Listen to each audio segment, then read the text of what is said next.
நன்றி ஆண்டவரே, துதிக்கிறோம்.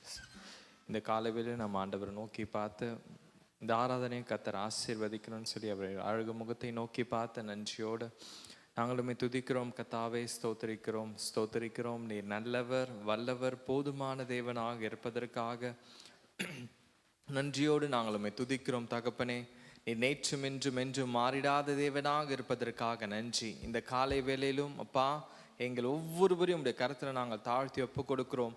இந்த ஆராதனையை உங்கள் கரத்தில் நாங்கள் ஒப்பு கொடுக்கிறோம். தகப்பனே, பரிசுத்த ஆவியானவரே, நீர் எங்கள் மத்தியில் இறங்கி நீர் கிரியை செய்ய போகிற தயவுக்காக நன்றியோடு நாம் துதிக்கிறோம். ஆண்டவர், வருகிற ஒவ்வொருவருடைய பிரசன்னத்தினால நீ நிறைத்து நடத்த போகிற தயவுக்காக நன்றியோடு நாம் துதிக்கிறோம். ஆண்டவரே, வருகிற ஒவ்வொருவரும் துரிதமாக நீர் கொண்டு வர போதுமான தேவனாக இருப்பதற்காக நன்றி. ஆண்டவரே, இந்த ஆராதனைக்கு எதிராக செயல்படுகிற எல்லா அந்தகார சக்திகளும் நாங்கள் இயேசு கிறிஸ்துவின் நாமத்தினால ஆண்டவரை எதிர்த்து நிற்கிறோம். அப்பா, இந்த ஆராதனையின் மத்தியில் கர்த்தர் நீங்கள் அளவில்லாமல் உங்களுடைய மகிமையினால் நிறைத்து நடத்த போகிற தயவுக்காக நன்றி. உம்மை ஆராதிக்கும் போது ஆண்டவரே, நாங்கள் மகிழ்ந்து களி கூர்ந்து எல்லா கவலைகளையும் மறந்து அந்த உன்னதமான தேவனாகிய உம்மை ஆண்டவரே நாங்கள் நோக்கி பார்த்து ஆண்டவரே மகிழ்ச்சியோடு ஆராதிக்க நீர் கிருபை செய்ய வேண்டும் என்று நாங்கள் நன்றியோடு நாம் துதிக்கிறோம். அப்பா ஆண்டவரே, உடைய ஆளுகையும் பிரசன்னம் ஒவ்வொருவரும் நிரப்பி நடத்த வேண்டும் என்று நாங்கள் ஜெபிக்கிறோம். தகப்பனே, ஆண்டவரே, ஒவ்வொருவரும் உடைய தொடுதலை உணரத்தக்கதாக இந்த ஆராதனைகள் மத்தியில் ஆண்டவரை கடந்து செல்லும் போது ஒரு மாற்றத்தோடு இந்த இடத்தை விட்டு கடந்து செல்ல கர்த்தர் நீங்கள் அனுக்கிரகம் செய்ய போகிற தயவுக்காக நன்றியோடு நாங்கள் துதிக்கிறோம். உடைய வார்த்தை ஆண்டவரை எங்களோடு கூட இடைப்படட்டும். தொடர்ந்து ஆண்டவரை ஆராதிக்கும் போது நீர் எங்களோடு கூட இடைப்பட்டு ஆண்டவரே ஸ்தோத்திரம், எல்லாவற்றையும் மறந்து உம்மை நோக்கி பார்த்து நாங்கள் மகிழ்ந்து களிக்கூற கிருபை செய்வீராக. தொடர்ந்து உம்முடைய பிரசன்னம் எங்கள் மத்தியில் இறங்கி கிரியை செய்யட்டும். ஆண்டவரே, நீர் மாத்திரமே எங்கள் மத்தியில் உயர்ந்திருக்க போற தயவுக்காக நன்றி செலுத்துகிறோம். எல்லா துதியும் கனமும் மகிமையும் ஒருவருக்கே நாங்கள் செலுத்துகிறோம் எங்கள் நல்ல பிதாவே. ஹல்லேலூயா, ஹல்லேலூயா, ஆமென். எத்தனை பேர் விசுவாசிக்கிறீங்க? How many of you excited to be in the house of the Lord? இந்த காலவேளையில் ஆண்டவருடைய ஆலயத்துக்கு வந்திருக்கிறோம். தாவீது ராஜா சொல்லுகிறார், ஆகாமிய கூடாரங்களில் வாசம் பண்ணுவதை காட்டிலும் என் தேவனுடைய ஆலயத்தில் வாசம் பண்ணுவதே நான் நாடுவேன் என்று சொல்லி. ஆமென். இந்த நியூ லைஃப் ஃபெலோஷிப் சபைக்கு ஆராதனைக்கு வந்திருக்கிற தெய்வ ஜனமே, கர்த்தர் இந்த நாளிலே உன்னோடு கூட பேசுகிற ஒரு காரியம், வேலைக்காரனின் கண்கள் எஜமானை நோக்கி இருக்குமா போல, வேலைக்காரியின் கண்கள் எஜமாட்டியை நோக்கி இருக்குமா போல, என் தேவனாகிய கர்த்தர் இரக்கம் செய்யும் வரைக்கும் என்னுடைய கண்கள் உண்மையே நோக்கி கொண்டிருக்கிறதுன்னு சொல்லி வேதம் சொல்லுகிறது. இந்த காலவேளையில் நம்முடைய கண்கள் ஆண்டவரை நோக்கி காத்திருக்கட்டும். ஹல்லேலூயா.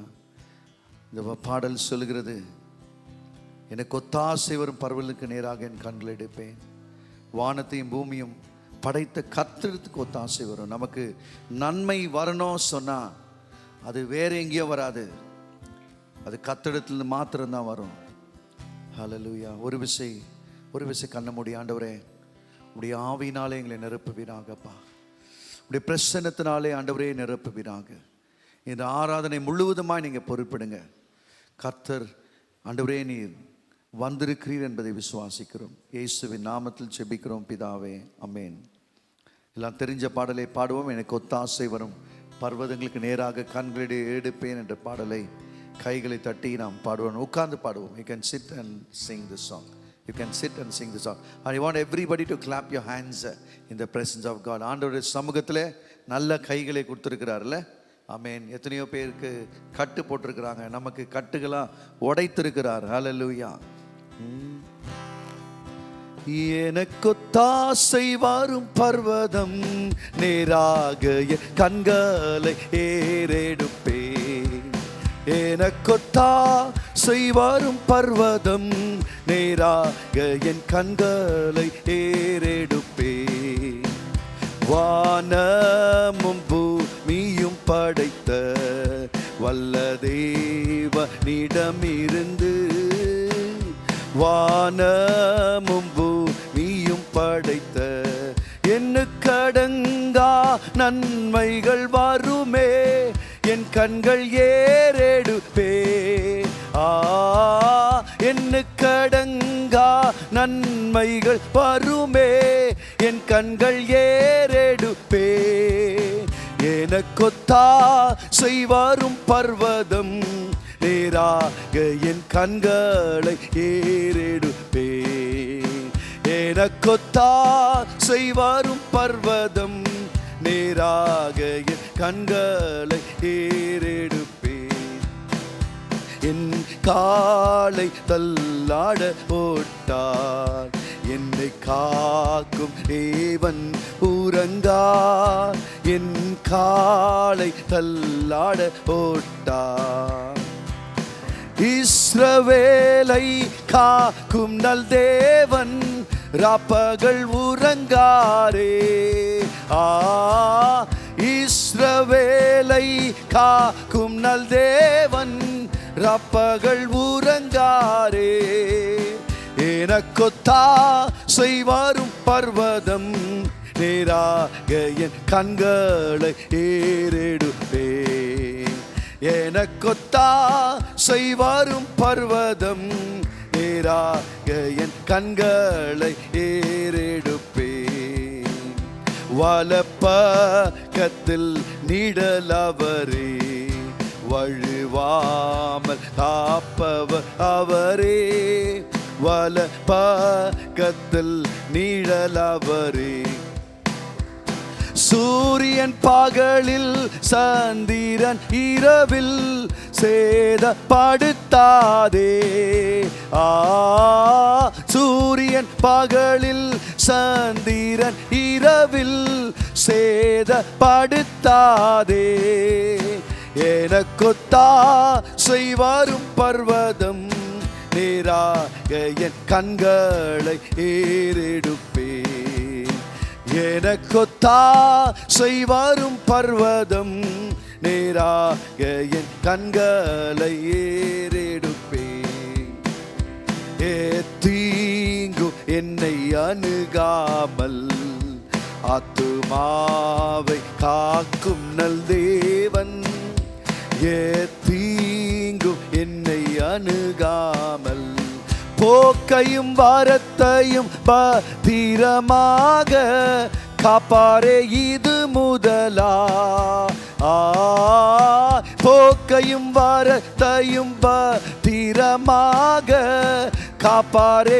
இது முதலா எனக்கொத்தா செய்வாரும் பர்வதம், நேராக என் கண்களை ஏறெடுப்பேன். இதயத்திலிருந்து நாம் பாடுவோம். எனக்கொத்தா செய்வாரும் பர்வதம், நேராக என் கண்களை ஏறெடுப்பே. எனக்கொத்தா செய்வாரும் பர்வதம், நேராக என் கண்களை ஏறெடுப்பே. ஹல்லேலூயா, ஆமென். ஒரு அருமையான ஒரு பாடல். எனக்கு ஒத்தாசை வரும் பர்வதங்களுக்கு நேராக என் கண்களை எடுப்பேன். வானத்தையும் பூமியும் படைத்த கர்த்தரிடத்திலிருந்தே ஒத்தாசை வரும். இந்த கால வேளையில ஒருவேளை ஒரு கன்ஃபியூஷனோடு கூட, ஒரு கலக்கத்தோடு கூட, ஒரு பலவீனத்தோடு கூட ஆண்டவர் என் வாழ்க்கையில் என்ன செய்ய போறாருன்னு உட்கார்ந்துருந்தீங்கன்னா, ஆண்டவர் சொல்றாரு, மகனே என்னை நோக்கி பார், நான் உன்னை விடுவிப்பேன், நீ என்னை மகிமைப்படுத்துவா என்ற வார்த்தையை கர்த்தர் வைத்திருக்கிறார். ஹல்லேலூயா, ஆமென். கர்த்தரை நோக்கி பார்ப்போம். வேலைக்காரன் கண்கள், ஒரு வேலைக்காரன் இருக்கிறானா அவனுடைய கண்ணு எஜமானே நோக்கி பார்க்குமா. எஜமான் கூப்பிடுறாருன்னு வச்சுங்களேன், எஜமான நமக்காக ஏதோ செய்ய போறாரு, he's going to do something for me அப்படின்னு சொல்லி இந்த வேலைக்காரன் ஆவலோடு காத்திருப்பான். ஏதாவது செய்வாரு, என் எஜமான ஏதாவது செய்வாரு அப்படின்னு சொல்லி. இந்த காலவேளையில் தேவனுடைய ஆலயத்துக்கு வந்திருக்கிற உங்களுக்கு ஒத்தாசையை கர்த்தர் செய்ய போறார். ஹல்லேலூயா, ஆமென். நாம் எல்லாரும் நல்லா துதிச்சு கர்த்தர் இந்த காலவேளையில் நாம் பாட போறோம். அருமையான தூயாதி தூயவரே, உமது புகழை நான் பாடுவேன். தூயாதி தூயவரே, உமது புகழை நான் பாடுவேன்.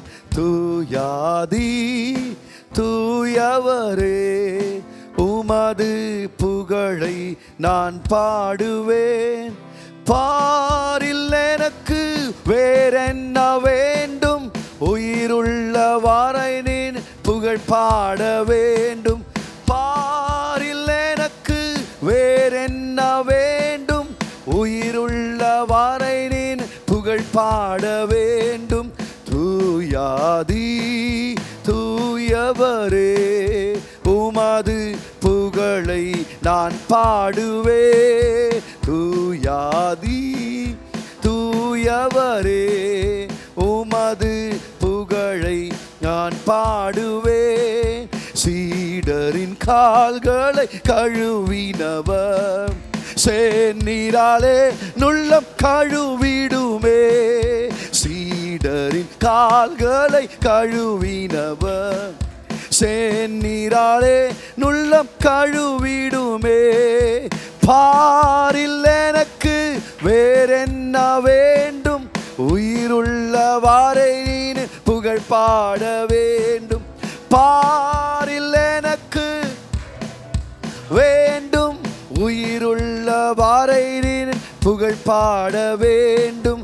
தூயாதி தூயவரே உமது புகழை நான் பாடுவேன். பரலோக நோய்களை நீக்கியவர், பாவியன் பாவ நோய் நீக்கினீரே. பாரோரின் நோய்களை நீக்கியவர், பாவியன் பாவ நோய் நீக்கினீரே. பாரில் எனக்கு வேறென்ன வேண்டும், உயிருள்ள வாரை நீர் புகழ் பாட வேண்டும். பாரில் எனக்கு வேறென்ன வேண்டும், உயிருள்ள வாரை நீர் புகழ் பாட வேண்டும். தூயாதி தூயவரே உமது புகழை நான் பாடுவே. துயரங்கள் பாரினில் அடைந்தவரே, துன்பங்கள் தாங்கிட பலன் தாருமே. துயரங்கள் பாரினில் அடைந்தவரே, துன்பங்கள் தாங்கிட பலன். பாரில் எனக்கு வேறென்ன வேண்டும், உயிருள்ள வாரை நீர் புகழ் பாட வேண்டும். பாரில் எனக்கு வேறென்ன வேண்டும், உயிருள்ள வாரை நீர் புகழ் பாட வேண்டும்.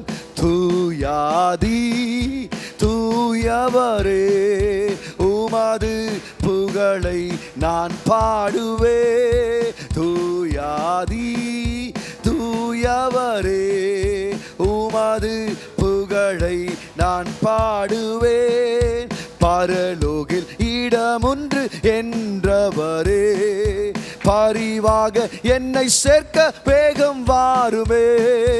பரலோகில் இடமொன்று என்றவரே, பரிவாக என்னை சேர்க்க வேகம் வாருமே.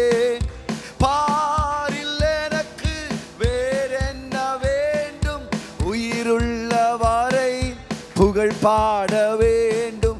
பாரில் எனக்கு வேறென்ன வேண்டும், உயிருள்ள புகழ் பாட வேண்டும். தூயாதி தூயவரே உமது புகழை நான் பாடுவே. தூயாதி தூயவரே உமது புகழை நான் பாடுவே.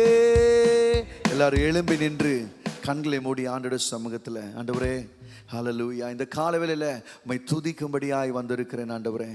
ஆண்டவரே உம்மை துதிக்கிறேன் ஆண்டவரே. ஹல்லேலூயா. ஆண்டவரே என்னையே நான் தருகிறேன் ஆண்டவரே, என்னையே நான் தருகிறேன் ஆண்டவரே.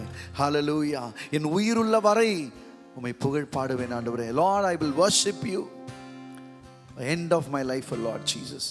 ஆண்டவரே நான் கடைசி வரை நிலைத்திருப்பனை ரட்சிக்கப்படுவான் என்ற வார்த்தை இருக்கிறது. ஆண்டவரே உம்மை துதிக்கிற துதி தாவீது சொல்றான், கர்த்தரை நான் எக்காலத்திலும் ஸ்தோத்திரிப்பேன், அவர் துதி என் நாவில் இருக்கும் என்று சொல்லி நம்ம வார்த்தையில் நம்ம நாவில் இருக்க வேண்டிய ஒரே ஒரு காரியம் தேவனை துதிப்பது மாத்திரம்தான். வேதம் சொல்லுகிறது, துதித்தலும் சபித்தலும் ஒரே வாயிலிருந்து வரக்கூடாதுன்னு சொல்லி போட்டிருக்குது. அப்ப இந்த நாவு ஆண்டவர் எதுக்கு படைச்சிருக்கிறார்னா, நன்மையான காரியங்களை பேசுவதற்கு, நன்மை அவரை துதிப்பதற்கு. The main thing God created this tongue to praise and worship him. This morning கண்களை மூடி ஆண்டவருடைய சமூகத்தில், ஆண்டவரே இந்த கால வேளையில உம்மை ஆராதிக்கிறேன், ஆண்டவரே உம்மை ஆராதிக்கிறேன், உம்மை ஸ்தோத்தரிக்கிறேன், உம்மை புகழுகிறேன். நீ நல்லவர் ஆண்டவரே. எல்லாம் வாயத்திலிருந்து சொல்லுவீங்களா? நீ நல்லவர் ஆண்டவரே, நீர் வல்லவர், நீ போதுமானவர், நீ இரக்கத்தில் ஐஸ்வர்யம் உள்ள தேவன், என்னை நடத்தின தேவன், வனாந்திரமான பாதையிலே என்னை நடத்தின தேவன், அவாந்திர வெளியிலே எனக்கு ஆறுகளை உண்டு பண்ணின தேவன். ஆண்டவரே உமக்கு ஸ்தோத்திரம். பரிசுத்த ஆவியானவரே, என்னோடு கூட பேசின தேவனே, உம்மை துதிக்கிறேன் ஆண்டவரே. உமக்கு நன்றி செலுத்துகிறேன், உம்மை மகிமைப்படுத்துகிறேன், உம்மை உயர்த்துகிறேன். உன்னை திக்கற்றலாய் விடேன் என்று சொன்ன தேவனுடைய வார்த்தை, கர்த்தரை உன்னை திக்கற்றாய் விடேன். வேதம் சொல்லுகிறது, இமைப்பொழுது உன்னை கைவிட்டேன். மகளே மகனே, உன்னை இமைப்பொழுது உன்னை கைவிட்டேன், ஆனால் நித்திய கிருபையினால் உனக்கு இறங்குவேன் என்று சொல்லி கர்த்தர் உனக்கு இறங்கி இருக்கிறார். நீ தவறு செய்த, நீ பாவம் செய்த, ஆனால் தகப்பன் உன்னை மறுபடியும் உன்னை கிட்டி சேர்த்திருக்கிறார். தேவனை அறியாதபடிக்கு நீ நடந்த கர்த்தர் உன்னை மறுபடியும் கட்டுகிறார். தேவன் உன்னை அழைத்திருக்கிறார். அவர் அழைத்தவர் உண்மையுள்ள தேவன். ஹல்லேலூயா. ஆண்டவரே உம்மை ஸ்தோத்திரிக்கிறேன் அப்பா. ஆண்டவரே, இந்த மூன்றாவது பாடலை நாம் பாடி ஆண்டவரை நாம் மகிமைப்படுத்தலாம். ஹல்லேலூயா. Thank you Jesus. Thank you Lord. ஆண்டவரே உம்மை ஸ்தோத்திரிக்கிறேன். எல்லாம் தெரிந்த பாடல், பழைய பாடல். ஹல்லேலூயா. ஆமென். மாறிடா என் மானேசரே, அன்பின் மாறாதவர், அன்பின் நாளுமே, கல்வாரி சிலுவை மீதிலே காணுதே இம்மா அன்பிதே. மாறிடா என் மானேசரே, அன்பின் மாறாதவர், அன்பின் நாளுமே, கல்வாரி சிலுவை மீதிலே காணுதே இம்மா அன்பிதே. பாடுவோம். இயேசுவின் மகா அன்பிதே, அதின் நாடம் அறியலாகுமோ, இதற்கின ஏதும் வேறில்லையே, இன ஏதும் வேறில்லையே. இயேசுவின் மகா அன்பிதே, அதின் நாடம் அறியலாகுமோ, இதற்கின ஏதும் வேறில்லையே, இன ஏதும் வேறில்லையே. பாவியாக இருக்கையிலே அன்பாட்பாரில் உன்னை தேடி வந்தாரே, நீசன் என்றுன்னை தள்ளாமலே நேசனாக மாற்றிடுவே. இயேசுவின் மகா அன்பிதே, அதின் நாடம் மடியலாகுமோ, இயேசுவின் மகா அன்பிதே, அதின் நாடம் அறியலாகுமோ, இதற்கின ஏதும் வேறில்லையே, இன ஏதும் வேறில்லையே. உள்ளத்தால் அவரை தள்ளினோம், தம் உள்ளம் போல நேசித்ததினா, அல்லல் யாவும் அகற்றிடவே ஆதிதேவன் பலியானாரே. இயேசுவின் மகா அன்பிதே, அதின் நாடம் அறியலாகுமோ, இதற்கின ஏதும் வேறில்லையே, இன ஏதும் வேறில்லையே. ஆவியால அன்பை பகிர்ந்த தேவன் என்ற சாயல் அணிய, ஆவியாலே அன்பை சொரிந்தார், ஆவலாய் அவரை சந்திக்க. இயேசுவின் மகா அன்பிதே அதின் நாடம் அறியலாகுமோ? இதற்கின ஏதும் வேறில்லையே, இன ஏதும் வேறில்லையே. இயேசுவின் மகா அன்பிதே அதின் நாடம் அறியலாகுமோ? இதற்கின ஏதும் வேறில்லையே, இன ஏதும் வேறில்லையே. பயமதை நீக்கிடுமே, யாவும் பாரிலே சகித்திடுமே. அது விசுவாசம் நாடிடுமே, அன்பு ஒரு காலம் ஒழியாதே. இயேசுவின் மகா அன்பிதே அதின் நாடம் அறியலாகுமோ? இதற்கின ஏதும் வேறில்லையே, இன ஏதும் வேறில்லையே. மாறிடா என் மானேசரே, அன்பின் மாறாதவர் அன்பின் டாலுமே. கல்வாரி சிலுவை நீதியிலே காணும் தேவன் பலியானாரே. இயேசுவின் மகா அன்பிதே அதின் நாடம் அறியலாகுமோ? இதற்கின ஏதும் வேறில்லையே, இன ஏதும் வேறில்லையே. கண்களை மூடி கைகளை தூக்கி அவனுடைய சமூகத்தில், ஆண்டவரே, அன்புக்கு இணையான ஒரு அன்பு இந்த உலகத்தில் இல்லை ஆண்டவரே. ஒரு தாயை போல தேற்றுகிற தேவன், ஒரு தந்தையை போல ஒரு அணைக்கிற தேவன் அவர். ஓ தேங்க்யூ ஹோலி ஸ்பிரிட். ஓ ரீபானாதானாமா சந்துரியாலா பாராபாலாபா. அந்நிய பாஷை பேசுறவங்க தயவு செய்து உங்களை ஃப்ரீயா விட்டு பேசுங்க. ஒரு பாஷாந்துரு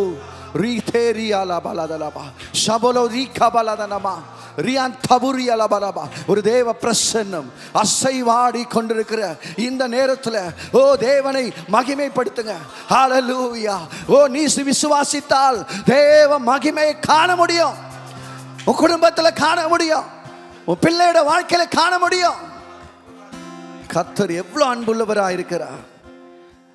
ஆண்டவரே, தேவன் அந்த கல்வாரி சிலுவையில் அன்பை நன்றி சொல்லுங்க. பார்த்து, ஆண்டவரே, எனக்காக சிலுவை சுமந்து ரத்தம் சிந்தி என்னை மீட்டு கொண்டிருக்கிறீங்க அப்பா. Thank you Jesus for your sacrifice on the cross of Calvary Lord. ஆண்டவரே, ஒரு விசை என்னை கழுவுங்கன்னு சொல்லுங்க. ஆண்டவரே, one more time Lord. ஆண்டவரே, என்னை தருகிறேன். ஆண்டவரே, என்னை தர. ஆண்டவரே, ஆண்டவரே, என்னை தருகிறேன். என்னை கழுவுங்கப்பா. வாயில் திறந்து சொல்லுங்க. ஆண்டவரே, உம்முடைய ரத்தத்தினால ஒரு விசை, ஒரு விசை ஆண்டவரே, ஆண்டவரே, நான் நினைவினாலும் ஆண்டவரே வார்த்தையினாலும் பாவம் செய்திருக்கிறேன் ஆண்டவரே. என்னை ஒரு விசை மன்னியும் ஆண்டவரே. ஹல்லேலூயா. இஸ்ரவேலின் ராஜாவே, என் தேவனாம் கர்த்தரே, நான் உம்மை வாழ்த்துகிறேன், நன்மைகள் நினைக்கிறேன். இஸ்ரவேலின் ராஜாவே, என் தேவனாம் கர்த்தரே, நான் உம்மை வாழ்த்துகிறேன், நன்மைகள் நினைக்கிறேன். இயேசுவே,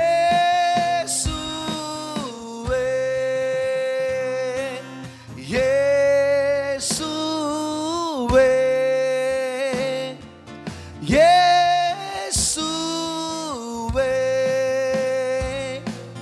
இயேசு. நன்றி நன்றி ராஜா, அளவில்லா அன்பிற்காக நன்றி நன்றி ராஜா. ஆண்டவரே, அளவில்லா அன்பிற்காக திருக்கரம் என்னை தாங்கி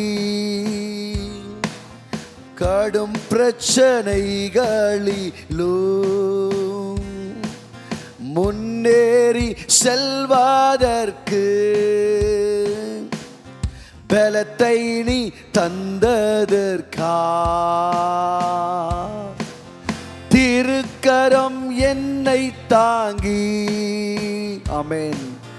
கடும் பிரச்சனைகளிலும்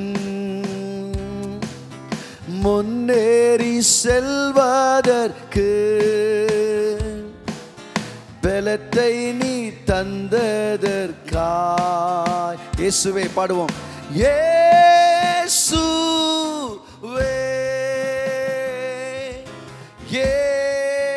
இயேசுவே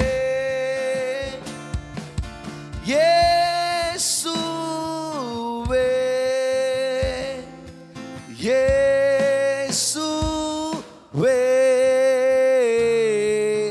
நன்றி நன்றி ஐந்தாம் அளவில்லா அன்பிற்காக நன்றி நன்றி நாதா. அளவில்லா அன்பிற்காக எதிர்க்கிறவர் முன்பிலும் தள்ளினவர் மத்தியில் பந்தியாயத்தப்படுத்தி அன்பாக கணம் பண்ணினி. எல்லாம் சத்தமா பாடுவோம். எதிர்க்கிறவர் முன்பிலோ தள்ளினவர் மத்தியில் தள்ளினவர் மத்தி பந்தி ஆயத்தப்படுத்தி பந்தியாயத்தப்படுத்தி அன்பாக கணம் பண்ணினி. இயேசுவே இயேசுவே இயேசுவே இயேசுவே நன்றி நன்றி ராதா. அளவில்லா அன்பிற்காக நன்றி நன்றி நாதா. அளவில்லா அன்பிற்காக நன்றி நன்றி நாதா. அளவில்லா அன்பிற்காக என்னை நான் செலுத்திடுவே. ஆயிரம் பாடல்களோ என்னுயிர் காலம் முழுதும் அன்பாக உயர்த்திடுவி. என்னை நான் செலுத்திடுவேன். ஆயிரம் பாடல்களோ என்னுயிர் காலம் முழுதும் ரட்சிப்பை உயர்த்திடுவே. இயேசுவே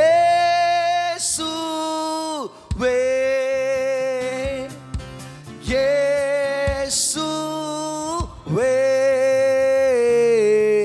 நன்றி நன்றி நாதா. அளவில்லா அன்பிற்காக நன்றி நன்றி நாதா. அளவில்லா அன்பிற்காக கண்களை மூடி ஆண்டவரே அந்த அளவில்லாத அன்பிற்கு உமக்கு நன்றி செலுத்துகிற ஆண்டவரே. ஆண்டவரே மக்கு ஸ்தோத்திரம் ஆண்டவரே. அப்பா ஸ்தோத்தரிக்கிறோம். எத்தனையோ எதிரிகள் வந்தார்கள் ஆண்டவரே. உனக்கு முன்பதாய் ஒரு வழியாய் வந்தார்கள், 7 வழியாய் ஓடி போனார்கள் என்ற தேவனுடைய வார்த்தை இருக்கிறது. உன்னுடைய கரம் கொண்டு கர்த்தர் உன்னை ஏந்திருக்கிறார். வேதம் சொல்லுகிறது, உன்னை தாங்கி இருக்கிறேன், உன்னை சுமந்திருக்கிறேன், உன்னை தப்புவித்திருக்கிறேன். கர்த்தர் எப்படியெல்லாம் நம்ம நடத்திருக்கிறார். ஆண்டவரே எமக்கு நன்றி செலுத்துகிறோம். இந்த காலவேளையிலே ஆண்டவரே உம்முடைய தூய ஆவியானுடைய பிரசன்னம் எங்களை நீ நிரப்பி இருக்கிறதுக்காக ஸ்தோத்திரம். இந்த காலவேளையில சிங்காசனத்தில் வீற்றிருக்கிற தேவன் நம் நடுவே இருக்கிறபடினாலே ஒரு பயபக்தியோடு கூட, ஒரு தேவனுடைய சமூகத்தில் நடுக்கத்தோடு கூட ஹalleluya இந்த காலவேளையில தேவனை மகிமைப்படுத்துவோம். ஹalleluya. ஆண்டவரே தேவன் இந்த சபை நடுவே உலாவி வந்து கொண்டிருக்கிறார். தேவன் இந்த காலவேளையில உலாவி கொண்டிருக்கிறார். ஆண்டவரே மை ஸ்தோத்திரிக்கிறோம். நன்றி ஆண்டவரே. இந்த காலவேளையில நீர் எங்கள் நடுவே பிரசன்னராய் இருந்தபடினாலே ஸ்தோத்திரிக்கிறோம். உம்முடைய திருநாமத்தை உயர்த்தினதற்காக ஸ்தோத்திரம். எங்கள் பாவங்களை மன்னித்ததற்காக ஸ்தோத்திரம். எங்களை சுத்திகரித்ததற்காக ஸ்தோத்திரம். எங்களை கழுவினதற்காக ஸ்தோத்திரம். இந்த காலவேளையிலே ஒரு உடைந்த பாத்திரமாய் இருந்த எங்களை ஆண்டவரே ஒரு வேறே பாத்திரமாய், ஒரு கனத்துக்குரிய பாத்திரமாய் கர்த்தருனை மாற்றுகிறாய். கைகளை தட்டி ஆண்டவருக்கு நன்றி சொல்லுங்க. ஓ ஹalleluya. உடைந்து போன பாத்திரமாய் இருந்த உன்னை இந்த காலவேளையில கர்த்தர் சொல்லுகிறார், உன்னை கனத்துக்குரிய பாத்திரமாய் மாற்றுகிறேன். ஹalleluya. அவர் கனத்துக்குரிய தேவன். ஆண்டவரே இந்த காலவேளையில எங்களோடு பேசினதற்காக ஸ்தோத்திரம். தொடர்ந்து வழிநடத்தும் இயேசுவின் நாமத்தில் ஜெபிக்கிறோம் ஜீவனுள்ள நல்ல பிதாவே. ஆமென். ஒரு ஆமென் சொல்லுவோமா? ஆமென். உட்காருவோம். கர்த்தர் உங்களை ஆசீர்வதிப்பாராக.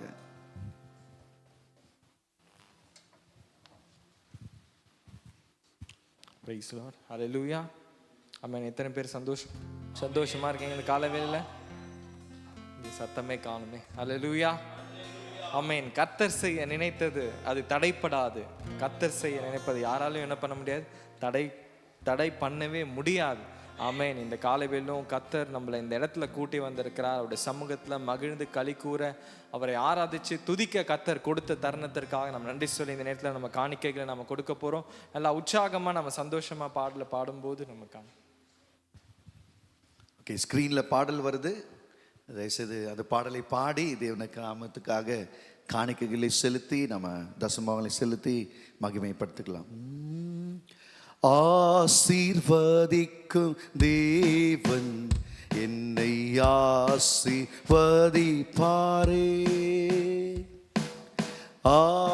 ஆசீர்வதிக்கும் தேவன் என்னை ஆசீர்வதிப்பாரே.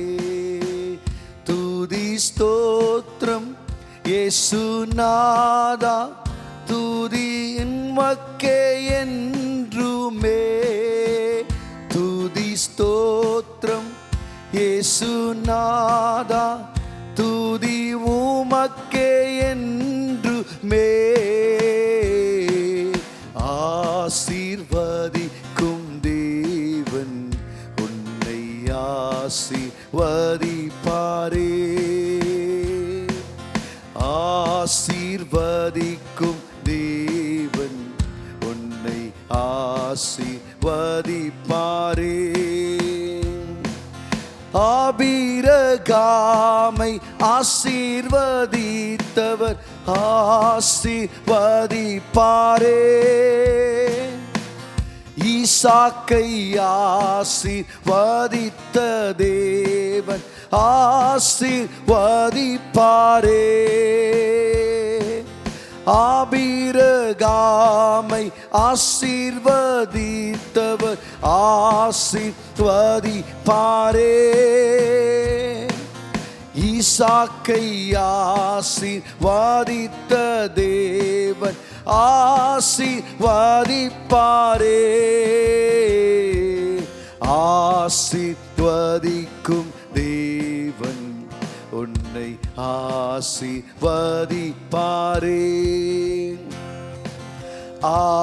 ஆசீர்வதிக்கும் தேவன் உன்னை ஆசீர்வதிப்பாரே.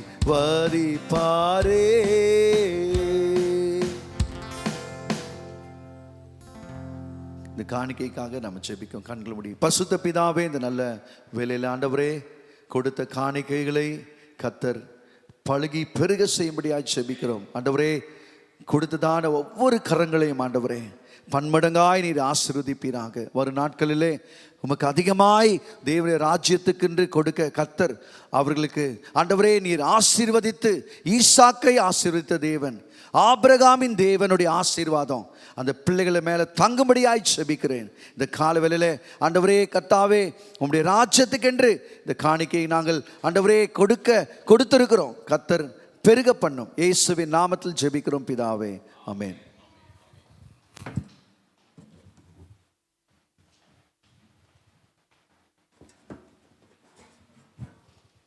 அல்லேலூயா, அல்லேலூயா, ஆமென். எத்தனை பேர் இந்த ஆராதனை மத்தியில் கர்த்தர் நம்மோடு கூட இடைப்பட்டார்னு சொல்ல முடியும்? அல்லேலூயா. அவர் பேசுகிற தேவன், அவர் நம்மோடு கூட என்றென்றும் இடைப்படுகிற தேவனாக இருக்கிறார். இந்த காலையிலும் கர்த்தர் நம்மோடு கூட பேசணும்னு சொல்லி அவருடைய வார்த்தையை நாம் தியானிக்கும் போது கர்த்தர் நம்மோடு கூட இடைப்படணும், கர்த்தர் நம்ம நடக்க வேண்டிய வழிகளை காட்டணும்னு சொல்லி நம்ம ஆண்டவர் நோக்கி பார்த்து நம்ம ஜெபிக்கிறதுக்கு முன்பாடி ஒரு வசனத்தை நம்ம வாசிக்கலாம். 2 தீமோத்தேயு 2ஆம் அதிகாரத்தில்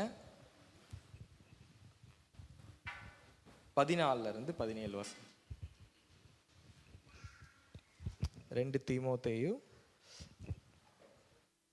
3ஆம் அதிகாரம் 14 17 வசனம். இன்னைக்கு எல்லாருக்குமே தெரிஞ்ச வசனம் தான், வாசிச்சிருக்க வசனம் தான், நம்ம சேர்ந்து வாசிக்கலாம். 2 தீமோத்தேயு 3ஆம் அதிகாரம் 14 17. நீ கற்று நிச்சயித்து கொண்டவைகளில் நிலைத்திரு, அவைகளை இன்னாரிடத்திலிருந்து கற்றாய் என்று நீ அறிந்திருக்கிறதும் அல்லாமல், கிறிஸ்து இயேசுவை பற்றும் விசுவாசத்தினாலே உன்னை ரட்சிப்புக்கு ஏற்ற ஞானமுள்ளவன் ஆக்கத்தக்க பரிசுத்த வேத எழுத்துக்களை நீ சிறு வயது முதல் அறிந்தவன் என்றும் உனக்கு தெரியும். வேத வாக்கியங்கள் எல்லாம் தேவ ஆவியினாலே அருளப்பட்டிருக்கிறது. தேவனுடைய மனுஷன் தேறினவனாகவும் எந்த நற்கிரையும் செய்ய தகுதியுள்ளவனாகவும் இருக்கும்படியாக அவைகள் உபதேசத்திற்கும் கடிந்து கொள்வதற்கும் சீர்திருந்தலுக்கும் நீதியை படிப்பிக்குதலுக்கும் பிரயோஜனம் உள்ளவைகளாய் இருக்கிறது. திரும்ப 16வது வசனத்தை வாசிக்கிறேன். வேத வாக்கியங்கள் எல்லாம் தேவ ஆவியினாலே அருளப்பட்டிருக்கிறது. தேவனுடைய மனுஷன் தேறினவனாகவும் எந்த நற்கிரையும் செய்ய தகுதியுள்ளவனாகவும் இருக்கும்படியாக அவைகள் உபதேசத்திற்கும் கடிந்து கொள்ளுதலுக்கும் சீர்திருந்தலுக்கும் நீதியை படிப்பிக்குதலுக்கும் பிரயோஜனம் உள்ளவைகளாய் இருக்கிறது. நம்ம கண்கள் மூடி ஆண்டவர் நோக்கி பார்க்கலாம். ஆண்டவரே, இந்த காலவேளையில் எங்களை நாங்கள் தாழ்த்தி ஒப்பு கொடுக்கிறோம். கர்த்தாவே, உம்முடைய வார்த்தைகள் ஒவ்வொன்றும் ஜீவனுள்ளது, ஜீவனை கொடுக்கிறதாக இருக்கிறது என்பதை நாங்கள் அறிந்திருக்கிறோம் தகப்பனே. ஆண்டவரே, உம்முடைய வார்த்தை ஆண்டவரே எங்கள் வாழ்க்கையில் நாங்கள் செய்ய வேண்டிய காரியங்களை உணர்த்தி எங்களை ஆண்டவரே மாற்றத்தின் பாதையில் நடத்தக்கூடிய வல்லமை உள்ளது என்பதை நாங்கள் விசுவாசிக்கிறோம். வானம் பூமி ஒழிந்து போனாலும் உம்முடைய வார்த்தைகள் என்றும் மாறிடாதது என்பதை நாங்கள் அறிந்திருக்கிறோம் தகப்பனே. அப்பா, இந்த காலையில் உம்முடைய வார்த்தையை நாங்கள் தியானிக்கும் போது கர்த்தர் நீர் எங்களை தொட்டு உம்முடைய வார்த்தையின்படி உம்முடைய வழியில் எங்களை நடக்க செய்ய போகிற தயவுக்காக நன்றி செலுத்துகிறோம். பரிசுத்த ஆவியானவரே, உம்முடைய வழியில் எங்களை நடத்துங்க, நீர் மாத்திரமே மகிமைப்படுவீராக. ஆமீன், அல்லேலூயா, ஆமீன். எத்தனை பேர் பைபிள் வச்சுருக்கீங்க? ஓகே, நம்ம பைபிளை இங்கே எப்படியாவது வச்சுருப்போம். இப்போல்லாம் டெக்னாலஜி வந்ததுனால பைபிள் ஐபேட்லேயும் வந்துடுச்சு. ஆனாலும் பாஸ்டர் அடிக்கடி சொல்லிகிட்டே இருப்பார், என்னதான் டெக்னாலஜி வளர்ந்தாலும் பைபிள் மட்டும் பெருசாகிட்டே தான் போகணும், பைபிள் சின்னதாகக்கூடாது அப்படின்னு.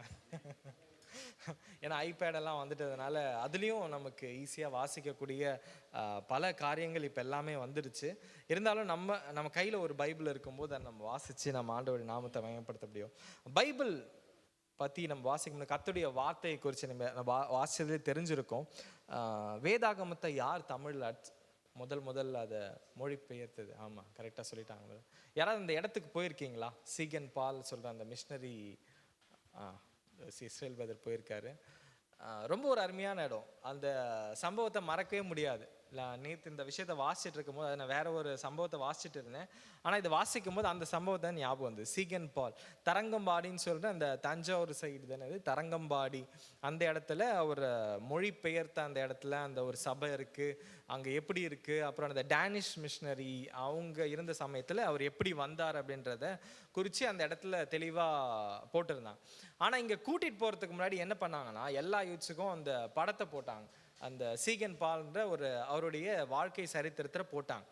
அப்போ பாருங்க, அவர் ஒரு டேனிஷ் மிஷினரியா இருந்து அவர் வரும்போது ராஜாவே என்ன பண்ண, அந்த டேனிஷ் அந்த இன்சார்ஜ் அந்த அந்த அங்க இருந்த ராஜாவே என்ன பண்ணிட்டாரு, வர முடியாதபடி என்ன பண்ணார், பெரிய தடைகளை கொடுத்து ஜெயிலெல்லாம் போட்டு அந்த மிஷினரியை வந்து ரொம்ப என்ன கொடுமைப்படுத்தினாலும் அவர் வந்து மனசு தளரவே இல்லை.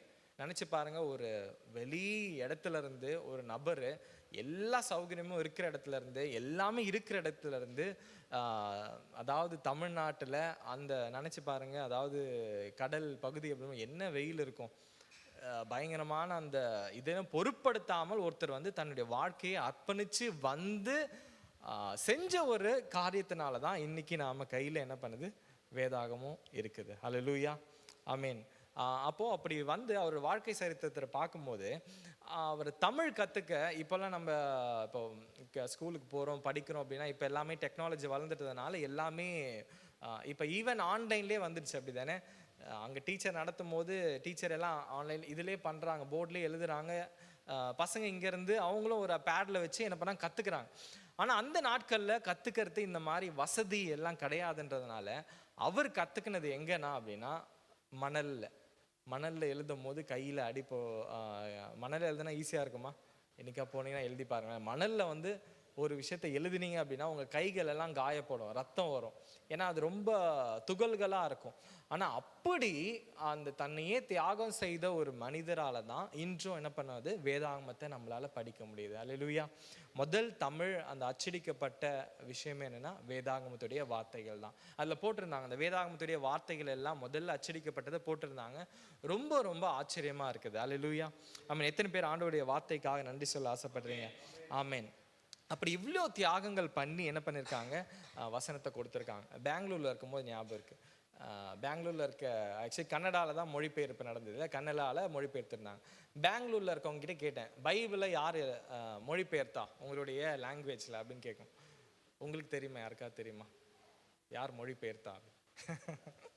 அவங்களுக்கு நான் கேட்ட கேள்வி அவங்களுக்கு தெரியல. அப்போது நான் என்ன சொன்னேன், இந்த 2 கரங்களை இப்படி வச்சுக்கோங்க, 2 கரங்களை இப்படி வச்சுக்கோங்க உங்கள் கைகளை. வச்சுட்டிங்களா? 2 அறை விடுங்க, எனக்கு இதெல்லாம் தெரியலையே அப்படின்னு. இல்லை, எதுக்காக அப்படி கரங்களை நான் உயர்த்த சொன்னேன் அப்படின்னா, அதை மொழிபெயர்த்தவர் பேர் வந்து ஜான் ஆன்ஸ்ன்றதுனால அவங்களுக்கு ஈஸியாக புரியுன்றதுக்காக ஸோ இந்த மாதிரி சொல்லும் போது, அப்போது அதுக்கப்புறம் தொடர்ந்து வரும்போதெல்லாம் நம்ம யார்கிட்ட கேட்டாலும் ஓகே இவர் தான் மொழிபெயர்த்தாரா, அப்போ ஜான் ஆன்ஸ்ன்றவர் மொழிபெயர்த்தார். ஆங்கிலத்தில் பார்த்தீங்கன்னா நிறைய பேர் அதை இணைந்து நம்ம பண்ணியிருக்காங்க. நிறைய முக்கியமான நபர்கள் நிறைய பேர் இருக்காங்க. பட் இருந்தாலும் நான் முக்கியமாக இந்த சம்பவத்துக்கு நான் வந்துடுறேன். அப்போ இவ்வளோ தியாகம் பண்ணி கர்த்தருடைய வார்த்தையை எல்லா மனுஷர்களுக்கும் போகணும் அப்படின்னு சொல்லி இவங்க என்ன பண்ணியிருக்காங்க, தங்களை முழு முயற்சியும் எடுத்திருக்கிறாங்க. இந்த வசனத்தை நான் வாசிக்கும் போது வேத வாக்கியங்கள் எல்லாம் என்ன பண்ணிருக்கு, தேவ ஆவியினால அருளப்பட்டு இருக்கிறது. அப்போது இது சிம்பிள். இந்த வசனத்திலே என்ன பண்ணி எல்லாமே முடிஞ்சிச்சு. வேத வசனம் யார்கிட்ட இருந்து வந்தது, வேத வசனம் என்ன பண்ணுது, ஆண்டுடைய வார்த்தை என்ன நோக்கத்தோடு இந்த இடத்துல வந்திருக்குது அப்படின்றது இந்த வசனத்தை வாசிக்கும் போது எல்லா வாக்கியங்களும் என்ன பண்ணிருக்கு, தேவ ஆவியினால கொடுக்கப்பட்டிருக்கிறது. அது கொடுக்கப்பட்ட நோக்கமே என்னன்னா, தேவ மனுஷன் தெரிந்தவனாகவும் நற்கிரியை செய்ய தகுதி உள்ளவனாக இருக்கும்படி உபதேசம், கடிந்து கொள்ளுதல், சீர்திருத்தம், படிப்பிக்குதல், இந்த எல்லா காரியத்திற்கும் கர்த்தருடைய வார்த்தை என்ன பண்ணுது, மூலாதாரமா இருக்குது அப்படின்னு. அல்லேலூயா, ஆமீன். எத்தனை பேரோட வாழ்க்கையில ஆண்டவருடைய வார்த்தை எப்படி இருந்திருக்குன்னு நம்புறீங்க, இருக்க போகுதுன்னு நம்புறீங்க? நல்லா கரங்க, நல்லா உற்சாகமா ஆமீன், நல்லா சத்தமா சொல்லலாமா? ஆமீன். பாருங்க, அப்படி கர்த்தருடைய வார்த்தை நம்முடைய வாழ்க்கையில ஒரு இன்றியமையாத ஒன்றா இருக்கும்போது கர்த்தர் நம்முடைய வாழ்க்கையை ஆசீர்வதிக்கிறார். இந்த சம்பவத்தை வாசிக்கும் போது எனக்கு 2 சம்பவம். ஒன்று வந்து நம்ம வாசிக்கலாம் தொடர்ந்து. ஆரம்ப நாட்களில் மோசே காலத்தில் ஆண்டவர் வந்து ஒரு காரியத்தை மோசே கிட்ட தெளிவாக சொல்லுவார். என்ன காரியத்தை சொல்வார் அப்படின்னா, ஒரு பெட்டியை வந்து என்ன பண்ணணும், நீ தேவனுடைய பெட்டி, ஆர்க் ஆஃப் கவனன்ட்னு சொல்லுவாங்க. அதாவது இந்த பெட்டியை வந்து நீ செய்யணும்னு சொல்லி ஆண்டவர் மோசேக்கு என்ன பண்ணுவார், ஒரு வழிமுறையை கொடுப்பார். ஆர்க் ஆஃப் கவனன்ட் அது சொல்லும் போது என்ன அப்படின்னா, அதில் எல்லாமே வந்து சேருபீன் எல்லாத்துமே தங்கத்தினால செய்யப்பட்ட ஒரு பெட்டி. அந்த பெட்டியை என்ன பண்ணுவாங்க, உள்ளே வச்சிருக்கும் போது அந்த இடத்துல கர்த்தருடைய மகிமை என்ன பண்ணுமா, வெளிப்படுமா. இப்போ ஆண்டவர் பேசணும் அப்படின்னா அந்த பெட்டி இருக்கிற இடம் எல்லாமே பரிசுத்தமாக்கப்பட்டு அதை நம்ம வாசித்தோம் அப்படின்னா ரொம்ப பெரிய பகுதி அது.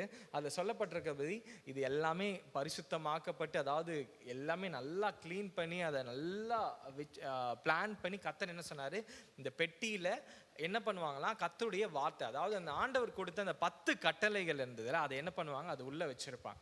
எத்தனை பேர் அந்த பார்த்துருக்கீங்கன்னு தெரியல, ஏதாவது வீடியோவில் இல்லை பார்த்துருக்கீங்களா, ஆர்க் ஆஃப் கவர்னன்ட், அந்த கர்த்தருடைய பெட்டி அந்த நடுவில் இருக்கிறது. நான் அதை எடுத்துகிட்டு வரணும்னு நினச்சேன், மறந்துட்டேன்.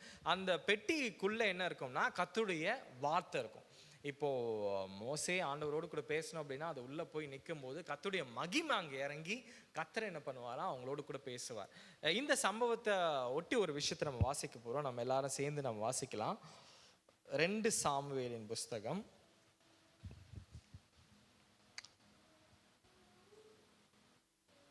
6வது அதிகாரம். அதாவது இந்த இடத்துல சவுல் மரணம் அடைந்த பிறகு தாவீது ராஜாவாக தேர்ந்தெடுக்கப்பட்டு அதுக்கப்புறம் நடக்கிற விஷயம் தான். ஆனால் இங்கே நடக்கிற ஒரு முக்கியமான சம்பவத்தை குறித்து தான் நம்ம வாசிக்க போகிறோம். 6வது அதிகாரத்தில் 1-2 நான் வாசிக்கிறேன். பின்பு தாவீது இஸ்ரவேலில் எல்லோருக்குள்ளும் தெரிந்து கொள்ளப்பட்ட 30,000 பேரை கூட்டி கேருபீன்கள் நடுவில் வாசமாயிருக்கிற சேனைகளுடைய கர்த்தரின் நாமம் தொழுது கொள்ளப்படுகிற தேவனுடைய பெட்டியை பாலை யூதாவிலிருந்து கொண்டு வரும்படி அவனுக்கும் அவனோடு இருந்த அந்த ஸ்தலத்தாரும் எழுந்து போய் தேவனுடைய பெட்டியை ஒரு புது ரதத்தின் மேல் ஏற்றி அதை கிபியாவில் இருக்கிற அபினதாபின் வீட்டிலிருந்து கொண்டு வந்தார்கள். அபினதாபின் குமாரராகிய ஊசாவும் அகியாவும் அந்த புது ரதத்தை நடத்தினார்கள். இப்போ இந்த இடத்துல வாசிக்கும் போது ரொம்ப இன்னும் எளிதாக புரிக்கணும் அப்படின்னா, கர்த்தருடைய பெட்டி எதுக்காக அப்படின்னா, அந்த பெட்டி இருக்கும்போது கர்த்தருடைய மகிமை என்ன பண்ணுமா, அந்த ஸ்தலத்தில் இருக்கும். இப்போ மோசே ஆண்டவர் அந்த கட்டளை கொடுத்து இதை பண்ணி வைக்கும்போது என்ன சொன்னார் அப்படின்னா, மகிமை என்ன பண்ணும், அந்த இடத்துல தங்கும். அப்போ என்ன அதோடைய முயற்சி என்ன அப்படின்னா, கர்த்தருடைய அவருடைய வார்த்தை இருக்கிற இடத்துல என்ன பண்ணுமா, அவருடைய மகிமை தங்கி இருக்கும். அல்லேலூயா. அப்போ கர்த்தருடைய வார்த்தை நமக்குள்ளே இருந்துச்சுன்னா என்ன இருக்கும், சந்தோஷம், மகிழ்ச்சி, இதெல்லாம் இருக்கும். கர்த்தருடைய மகிமை என்ன பண்ணுமா, தங்கும். ஸோ அதே போல தான். ஆனால் இந்த இஸ்ரவேல் ஜனங்களுடைய வாழ்க்கையை நீங்கள் பார்க்கும்போது அந்த எப்பப்பெல்லாம் இஸ்ரவேல் ஜனங்கள் தோற்கடிக்கப்படுகிறாங்களோ அந்த கர்த்தருடைய பெட்டி அவங்கள விட்டு விலகி போகும்போது அவங்க பெரிய பெரிய பெரிய என்ன பண்ணுவாங்க, ஒரு பயங்கரத்தை காணுவாங்க. அதே நேரத்தில் கர்த்தருடைய பெட்டி அவங்க கூடாரத்துக்குள்ளே அவங்கள சுற்றி அவங்க கிட்ட இருக்கும்போது கர்த்தர் அவங்களோடு கூட பேசுவார். உதாரணமாக நினச்சி பாருங்க, அந்த கர்த்தருடைய பெட்டி கைப்பற்றப்பட்டு போயிடுச்சு அப்படின்னா என்ன நடக்குமா, ஆண்டவர் அவங்களோடு கூட பேச முடியாது. ஏன்னா அந்த இடத்துல பரிசுத்தமாக்கப்பட்ட ஒரு வார்த்தை இருக்கிற இடத்துல கர்த்தர் என்னப்பார் பேசுவார்.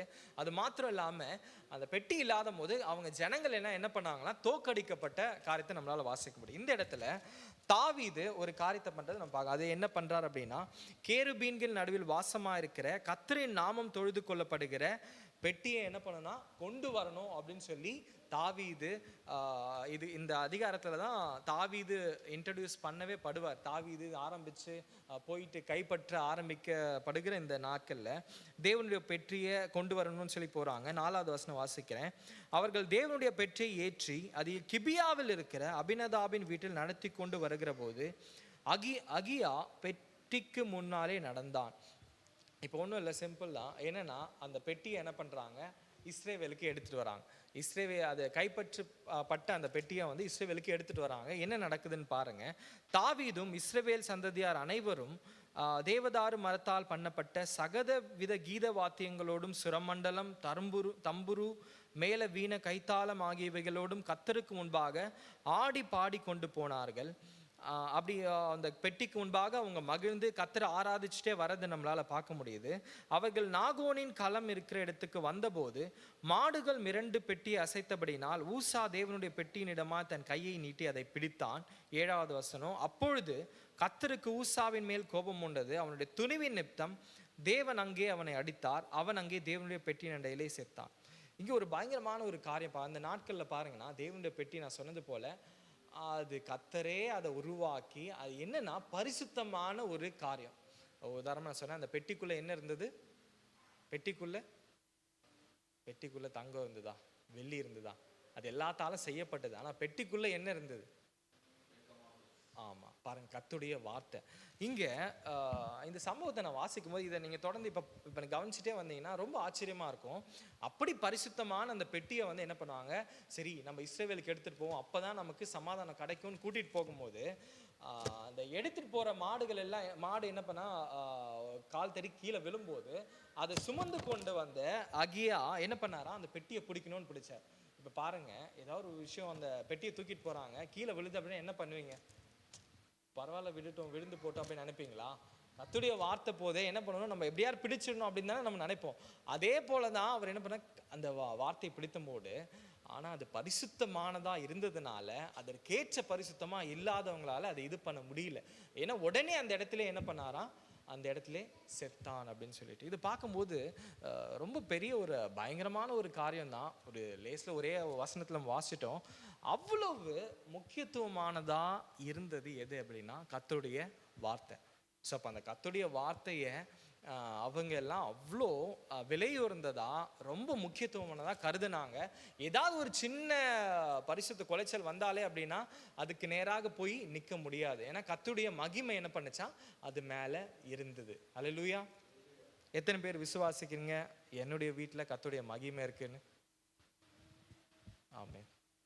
கேள்வி கேட்டு நமக்கு ஒரு கன்ஃபியூஷன் வந்து, அது மாதிரி கர்த்தருடைய மகிமை அந்த இடத்துல அந்த அபியா என்ன பண்ணாரு, அந்த பெட்டியை தொட்ட உடனே மாடுகள் தேவனுடைய பெட்டி நிமித்தம் தன் கையை நீட்டி அதை பிடித்தான். 7வது வசனம், கர்த்தர் ஊசா மேல் கோபம் உண்டு, அதே இடத்துல செத்தான். இப்போ அதே இடத்துல ஊசா இறந்துட்டான். அதுக்கப்புறம் என்ன நடக்குது பாருங்க. அப்பொழுது கர்த்தர் ஊசாவை அடித்தது நிமித்தம் தாவீது விசனப்பட்டு அந்த ஸ்தலத்துக்கு கோரேஸ் ஊசா என்று பெயர். அதுக்கப்புறம் 9வது வசனம், தாவீது அன்றைய தினம் கர்த்தருக்கு பயந்து கர்த்தருடைய பெட்டி என்னிடத்தில் வருவது எப்படி என்று சொல்லி அதை தன்னிடத்தில் தாவீதின் நகரத்தில் கொண்டு வர மனதில்லாமல் கீத்தியனாகிய, இப்ப பாருங்க இந்த இடத்துல நீங்க நல்லா பார்த்தீங்க அப்படின்னா தாவீது இப்பதான் முதல் தடவையா என்ன பண்ணாரு, அந்த அதாவது தேவனுடைய பெட்டி, ஏன்னா அவர் இப்பதான் அந்த ராஜாவாகி முதல் அந்த யுத்தத்துக்கெல்லாம் போயிட்டு அந்த பெட்டி வரும்போது என்ன பண்ணா, இந்த சம்பவத்தை பார்த்து என்ன பண்றாருன்னா ரொம்ப பயப்படுறாரு. எவ்வளோ மதிக்கத்தக்க ஒரு விஷயம், இது எவ்வளோ பரிசுத்தமான ஒரு விஷயம், இதை நம்மளால செய்ய முடியாது அப்படின்னு சொல்லிட்டு பயப்படுறார்.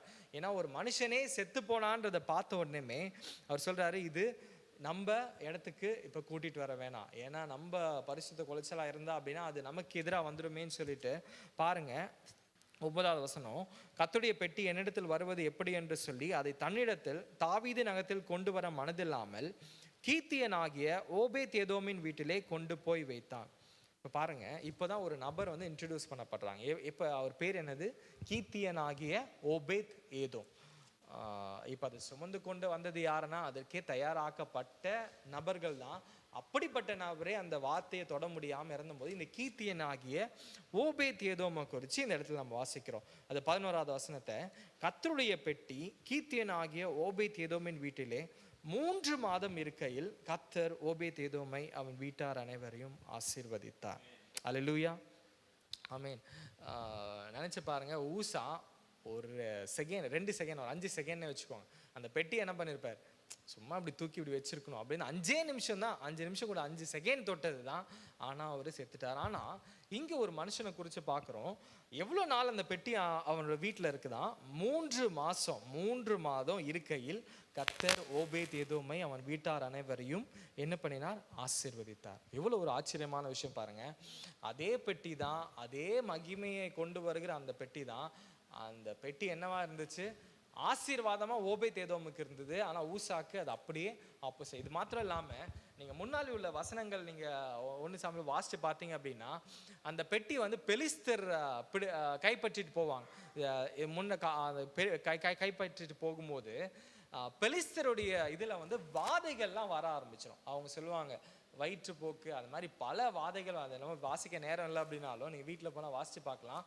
பெலிஸ்தர் இடத்துல இருக்கும்போது அவங்க சொல்லுவாங்க, ஆஹா இந்த பெட்டி நமக்கு வேணவே வேணாம், இங்கே இருந்ததுன்னா நம்ம தான் வீணாக என்ன பண்ணுவோம், இழப்புகள், ரத்தம் சிந்துதல், இந்த மாதிரி காரியங்கள்லாம் நடக்கும்னு சொல்லிட்டு அவங்க என்ன பண்ணுவாங்க, தங்கம் வெள்ளி எல்லாத்தையும் கொண்டு போய் என்ன பண்ணுவாங்க, பெட்டியை சேர்த்து என்ன பண்ணுவாங்க, தேவனுடைய ஜனங்களுக்கே அமைச்சிருவாங்க. பாருங்க, அப்படி முக்கியத்துவமாக கருதப்பட்டது அந்த கர்த்தருடைய வார்த்தையுள்ள அந்த பெட்டி கொண்டு போகப்பட்டது. இப்போ நான் எதுக்காக இந்த வசனத்தை வாசிச்சேன் அப்படின்னா, இப்போ கர்த்தருடைய பெட்டி 3 மாதம் யார் வீட்டில் இருக்கு, ஓபேத் ஏதோமுடைய வீட்டில் இருக்கு. அப்போ நினச்சி பார்த்தேன், ஓபேத் ஏதோம் அப்படி எப்படிப்பட்ட ஒரு மனுஷனாக இருந்திருப்பார். ஒரு சாதாரணமாக நான் சொன்ன மாதிரி மோசே அந்த பெட்டிக்கு முன்பாக போய் நிற்கணும் அப்படின்னாலே தன்னை சுத்திகரித்து கொண்டு தன்னுடைய எல்லாவற்றையும் இது பண்ணி என்ன பண்ணணுமா, முன்னால் போய் நின்னாதான் அவன் ஜீவன் என்ன பண்ணுமா தப்போம். இல்லைன்னா ஆண்டவர் பேசும்போது அந்த மகிமைக்கு முன்பால் யாராலுமே நிற்க முடியாது. அப்படிப்பட்ட ஒரு மகிமையுள்ள வல்லமையுள்ள அந்த கர்த்தருடைய வார்த்தைக்கு முன்பாக ஓபேத்-ஏதோம் வீட்டில் அது 3 மாதம் இருந்துச்சு அப்படின்னா நினச்சி பாருங்க, ஓபேத்-ஏதோம் எப்படிப்பட்டவராக இருந்திருக்கணும், இல்லை அவரோட குடும்பம் எப்படிப்பட்டவங்களா இருந்திருக்கிறோம். அல்லேலூயா, ஆமென்.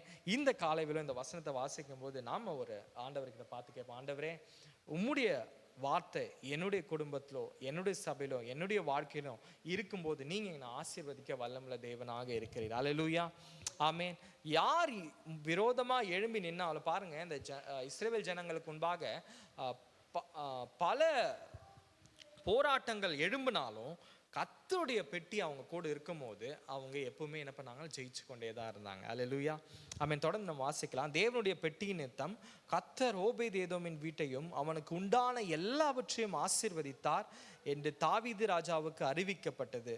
இப்போ என்ன கேள்வி போகுது அப்படின்னா, இந்த வசனத்தை சொல்றான், இந்த சம்பவத்தை சொல்றாங்க. தேவனுடைய பெட்டியினால ஓபேத்-ஏதோம் வீட்டை ஆண்டவர் ஆசீர்வதிச்சார்னு சொல்லி ராஜா கிட்ட போய் சொல்றாங்க. தாவீது ராஜாவுக்கு அறிவிக்கப்பட்டது. அப்பொழுது தாவீது தேவனுடைய பெட்டியை ஓபேத்-ஏதோமின் வீட்டிலிருந்து தாவீது நகரத்துக்கு மகிழ்ச்சியுடனே கொண்டு வந்தான். அல்லேலூயா, ஆமென். பாருங்க, இதே தாவீது தான் என்ன பண்ணார், ஊசாவுடைய மரணத்தை பார்த்து என்ன பண்ணார், பயந்தார். கர்த்தருடைய பெட்டியை பார்த்து பயந்தார். இந்த பெட்டி என்ன வல்லமுள்ள பெட்டியாச்சு, இந்த பெட்டியில் கர்த்தருடைய வார்த்தை இருக்கே, இதை எப்படி இதை நம்ம இஸ்ரவேலுக்கு கொண்டு வர்றதுன்னு சொல்லி பயந்த தாவீது அந்த ஓபேத்-ஏதோம் வீட்டுக்கு போன பிறகு இந்த சம்பவத்தை கேட்டு அவர் சந்தோஷப்பட்டு என்ன மகிழ்ச்சியோட என்ன பண்றாங்க, இப்போ அந்த பெட்டியை என்ன பண்ணுங்க, கொண்டு வாங்க. அப்ப பாருங்க, ஒரு குடும்பத்தினால கர்த்தரே என்ன பண்ணினாரு, அந்த தேசத்துக்கு இறங்குறத நம்மளால பார்க்க முடிஞ்சு. அல்லேலூயா, ஆமென். அதே ஓபேத்-ஏதோம் கர்த்தருடைய வார்த்தைக்கு கீழ்ப்படியாம, இல்லை அந்த குடும்பம் அவங்களுக்கு விரோதமா ஆண்டவருக்கு கீழ்ப்படியாம இருந்திருந்தா நினைச்சு பாருங்க, திரும்ப அந்த பெட்டி எங்க போயிருக்கும், கர்த்தருடைய மகிமை எங்க இருந்திருக்கும் அப்படின்னு தெரியவே தெரியாது. ஆனா அந்த தேசத்தின் ராஜா தாவீது ராஜா சொல்றாரு, இந்த பெட்டியை என்ன பண்ணுங்க, எடுத்துக்கொண்டு வாங்க அப்படின்னு சொல்லிட்டு மகிழ்ச்சியுடனே என்ன பண்ணாங்களாம், கொண்டு வந்தாங்க. இப்போதான் ஆடல் பாடலோடு முன்பாக ஆண்டவரை துதிச்சு என்ன பண்ணாங்க, கொண்டு வராங்க. கர்த்தருடைய பெட்டியை சுமந்து போகிறவள் 6 தப்படி அது எப்படி கொண்டு வந்தாங்க அப்படின்ற விஷயத்த இந்த இடத்துல நீங்க எல்லாம் பார்க்கும்போது, தாவீது சணல் நூல் ஏபோ தரித்து கொண்டு முழு பலத்தோட கர்த்தருக்கு முன்பாக நடனம் பண்ணினான். அப்போ அந்த கர்த்தருடைய பெட்டி திரும்ப இஸ்ரவேலுக்கு வரும்போது ராஜா என்ன பண்ணினாராம், அவர் பெரிய ராஜாவானவரை என்ன பண்ணினாரு, அதற்கு முன்பாக தன்னுடைய எல்லாவற்றையும் விட்டு என்ன பண்ணாரு, மகிழ்ந்து கர்த்தரை ஆராதிச்சு நடனமாடி என்ன பண்ணாரு, அந்த பெட்டிக்கு முன்பாக நின்றார். அல்லேலூயா, ஆமென். இந்த காலையிலும் நம்முடைய குடும்பத்தில் வாழ்க்கையில் கர்த்தருடைய வார்த்தை இருக்கும்போது நாம் என்ன பண்ணுவோம், மகிழ்ந்து களி கூறி தான் நம்ம சொல்லுவோம். அல்லேலூயா. எத்தனை பேர் விசுவாசிக்கிறீங்க கர்த்தருடைய வார்த்தை என்னுடைய வீட்டில் இருக்குது அப்படின்னு சொல்லிட்டு? நம்ம வீட்டில் கர்த்தருடைய வார்த்தை, அதாவது கர்த்தருடைய பெட்டி இருக்கும்போது அப்போ நினச்சி பாருங்க, நம்ம ஆசீர்வதிக்கப்படுறது மாத்திரம் இல்லாமல் நம்மளை சந்திக்கிறவங்கள, நம்மளோ கூட இடைப்படுறவங்க எல்லாருமே கர்த்தர் என்ன பண்ணார், ஆசீர்வதிப்பார். அல்லேலூயா. இப்போ நம்ம வாசிச்சது போல அப்போ அந்த வார்த்தை எவ்வளவு முக்கியத்துவமானதாக இருந்தது. கர்த்தருடைய அந்த கட்டளைகள் மாத்திரம் அந்த டைமில் இருந்து இப்போ நமக்கு முழு வேதாகமத்தை நம்ம கைகளில் நம்ம வச்சுருக்கோம். அல்லேலூயா. முழு வேதாகமம் இருக்கா நமக்கு? இல்லை, புதிய ஏற்பாடில் மட்டும்தான் பாதி இருக்கும். முழு வேதாகம் வேணா ஃபுல்லாக நம்ம கையில் வச்சுருப்போம். இந்த வசனம் செல்லுகிற இடமெல்லாம் அதுதான் ஏசாயா தீர்க்கதரிசன புஸ்தகத்தில் நம்ம வாசிக்கிறோம்ல, 55வது அதிகாரம் கர்த்தருடைய வார்த்தை எப்படிப்பட்டதா இருக்கிறது அப்படின்னு சொல்லிட்டு நம்ம சேர்ந்து வாசிக்கலாமா? ஏசாயா தீர்க்கதரிசன புஸ்தகம் 55வது அதிகாரம் 55 10வது வசனத்தில் நம்ம வாசிக்கலாம். 55 ஏசாயா 55:10 மாரியும் உறைந்த மழையும் வானத்திலிருந்து இறங்கி அவ்விடத்துக்கு திரும்பாமல் பூமியை நினைத்து அதில் முளை கிளம்பி விளையும்படி செய்து விதைக்கிறவனுக்கு விதையும் புசிக்கிறவனுக்கு ஆகாரத்தையும் கொடுக்கிறது எப்படியோ அப்படியே என் வாயிலிருந்து புறப்படும் வசனமும் இருக்கும். அது வெறுமையா என் இடத்திற்கு திரும்பாமல் அது நான் விரும்புகிறதை செய்து நான் அதை அனுப்பின காரியம் ஆகும்படி வாய்க்கும். நீங்கள் மகிழ்ச்சியாய் புறப்பட்டு சமாதானமாய் கொண்டு போகப்படுவீர்கள். பர்வதங்களும் மலைகளும் உங்களுக்கு முன்பாக கம்பீரமாய் முழங்கி, வெளியின் மரங்கள் எல்லாம் கைகொட்டும். முட்செடிக்கு பதிலாக தேவதாரு விருட்சமும் முளைக்கும். காஞ்சொரிக்கு பதிலாக மிருதுச்செடி எழும்பும். அது கர்த்தருக்கு கீர்த்தியாகவும் நிர்மூலமாகாத நித்திய அடையாளமாகவும் இருக்கும். அல்லேலூயா. ஆமென். நீங்க ரொம்ப அருமையாக சொல்லப்பட்டிருக்கிறதுல கர்த்தருடைய வார்த்தை அவர் எதற்காக அதை அமைச்சாரோ அதை செய்து முடித்து தான் இந்த இடத்து விட்டார். அது மாத்திரம் இல்லாமல் அந்த கர்த்தருடைய வார்த்தை இருக்கும்போது அங்கே என்ன இருக்குதான், நீங்கள் மகிழ்ச்சியாக புறப்பட்டு போய் சமாதானமாய் கொண்டு போகப்படுவீர்கள். அல்லேலூயா. ஆமென். அப்போ கர்த்தருடைய வார்த்தை நம்முடைய வீட்டில், நம்முடைய வாழ்க்கையில், நம்முடைய எல்லா காரணங்களும் இருக்கும்போது, நம்ம இருதயத்தில் இருக்கும்போது நம்ம எப்படி நம்முடைய வாழ்க்கையை கர்த்தர் மாற்றுகிறார் அப்படின்னா, மகிழ்ச்சியாக சமாதானமாக கொண்டு போகப்படும். அது மாத்திரம் இல்லாமல் இயற்கையே, இந்த வசனத்தில் ரொம்ப பிடிச்சது என்னென்னா, அந்த இயற்கையே என்ன பண்ணுமா, கர்த்தருடைய வார்த்தைக்கு கீழ்ப்படுகிற மனுஷனை அப்படி என்ன பண்ணா ஆனர் பண்ண. இது அந்த வசனம் அருமையாக சொல்லப்பட்டிருக்கிறது. மலைகளும் பர்வதங்களும் மலைகளும் உங்களுக்கு முன்பாக கம்பீரமாக என்ன பண்ணுமா, முழங்கி உங்களுக்கு முன்பாக முழங்கி, உங்களுக்கு கம்பீரமாய் முழங்கி, வெளியின் மரங்கள் எல்லாம் கை கொட்டும். என்ன சொல்லுது இந்த வசனம்? அப்படியே இதை செடிகள் மலைகள் எல்லாமே என்ன பண்ணுமா, அக்னாலேஜ் பண்ணும். என்ன அக்னாலேஜ் பண்ணும்? ஓ, இவர் கர்த்தருடைய வார்த்தையுள்ள ஜனங்கள், இவங்க கர்த்தர் ஆசீர்வதித்த ஜனங்கள். அல்லேலூயா. ஆமென். நான் சொன்னது போல அந்த 2 சாமுவேல் புஸ்தகத்தில் அந்த ஓபேதேதோம் வீட்டில் கர்த்தருடைய பெட்டி வந்தபோது ஒரு பெரிய ஆசீர்வாதம். அவங்க எப்படி இருந்தாங்க, ரொம்ப டீட்டெயிலாக போகலாம், எப்படி அவங்க வாழ்க்கை இருந்தது அப்படின்றத காத்திலும் கர்த்தருடைய பெட்டி வந்தபோது சிம்பிளாக ஆண்டவருடைய வார்த்தை வந்தபோது அந்த இடம் ஆசீர்வதிக்கப்பட்டது, அந்த குடும்பம் ஆசீர்வதிக்கப்பட்டது. அதனால் என்னாச்சு, ராஜாவே மகிழ்ச்சியோடு என்ன பண்ணுறார், ஆஹா கர்த்தருடைய பெட்டி ஆசீர்வாதமாக நமக்கு இருக்குது அப்படின்னு. இந்த காலையிலும் கர்த்தருடைய பெட்டி என்னுடைய வாழ்க்கையில், என்னுடைய குடும்பத்தில், என்னுடைய சபையில் ஆசீர்வதிக்கப்பட்டதாக இருக்கணும் அப்படின்னு சொல்கிறவங்க, நம்ம இருக்கிற இடங்கள் நம்ம அப்படியே கண்களை மூடி ஆண்டவர் நோக்கி பார்த்து, ஆண்டவரே எப்படி அந்த ஓபேதேதோமின் வீட்டில் உம்முடைய வார்த்தையுள்ள பெட்டி கொண்டு போகப்பட்ட போது ஆசீர்வாதம் உண்டாகினதோ, அதே போல எங்களுடைய வாழ்க்கையிலும், எங்கள் குடும்பத்திலும், எங்கள் இருதயத்திலும், எங்கள் சபைகளிலும் ஆண்டவரே உம்முடைய வார்த்தைகள் துணிக்கப்படும், உடைய வார்த்தைகள் கொடுக்கப்படும். ஆண்டவரே உம்முடைய வார்த்தை எடுத்து செல்லும் போது ஆசீர்வாதம் உண்டாக வேண்டும் தகப்பனே. அப்பா, நீர் தெரிந்து கொள்ளப்பட்ட இந்த ஜனத்தை நீர் ஆண்டவரே நேசிக்கிறவர் என்பதை ஒவ்வொரு நாளும் நீர் ஆண்டவரே எங்களுக்கு தெளிவுபடுத்தி கொண்டே இருப்பதற்காக நன்றிகளை நாங்கள் செலுத்துகிறோம். அந்த ஒரே குடும்பத்தின் நிமித்தம் நீ அந்த தேசத்தை ஆசீர்வதிக்கிறீர் என்பதை அந்த ராஜா கண்டது போல இந்த காலை வேளையிலும் உம்முடைய வார்த்தை நிமித்தம் எங்கள் குடும்பத்தை, நாங்கள் இருக்கிற இடங்களில் எங்களை சுற்றி இருக்க ஜனங்கள் ஆண்டவரை கண்டு ஆச்சரியப்பட்டு உம்முடைய வார்த்தைக்கு திரும்ப கர்த்தர் நீங்க கிருபை செய்கிறதற்காக நன்றி நன்றி நன்றி. அல்லேலூயா. ஆமென். ஸோ பாருங்க, நம்ம வாசிச்சது போல இந்த சம்பவம் ஒரு குடும்பமே எப்படி கர்த்தருடைய வார்த்தையினால் ஆசீர்வதிக்கப்பட்டது, அந்த வார்த்தை வந்தபோது அவங்க எப்படிப்பட்டவங்களா இருந்தாங்க அப்படின்றத பார்த்தோம். இன்னொரு சம்பவத்தை, இன்னொரு நபரை குறித்து நம்ம பார்க்க போகிறோம். இங்கே நம்ம பார்த்தது ஒரு குடும்பம் எப்படி கர்த்தருடைய வார்த்தை வந்தபோது ஒரு பெரிய மாற்றத்தை கண்டது அப்படின்னு சொல்லிட்டு. இப்பொழுது இன்னொரு சம்பவத்தை நம்ம வாசிக்கலாம். நம்ம எல்லாமே எஸ்ரா எழுதின நிருபத்தை எடுத்துக்கொள்ளலாம்.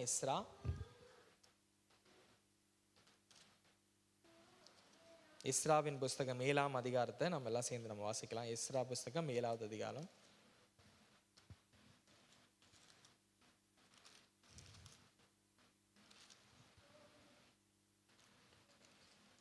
எஸ்ராவின் புஸ்தகம் 7வது அதிகாரம் 6வது வசனத்திலிருந்து 6வது வசனம்.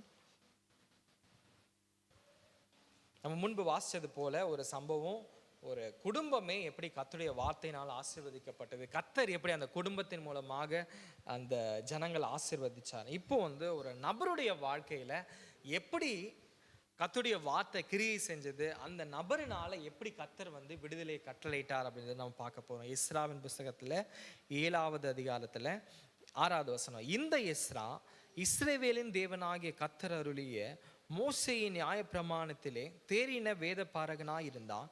அவனுடைய தேவனாகிய கர்த்தருடைய கரம் அவன் மேல் இருந்ததினால் அவன் கேட்டவைகளை எல்லாம் ராஜா கொடுத்தார். தொடர்ந்து வாசிக்கலாம்.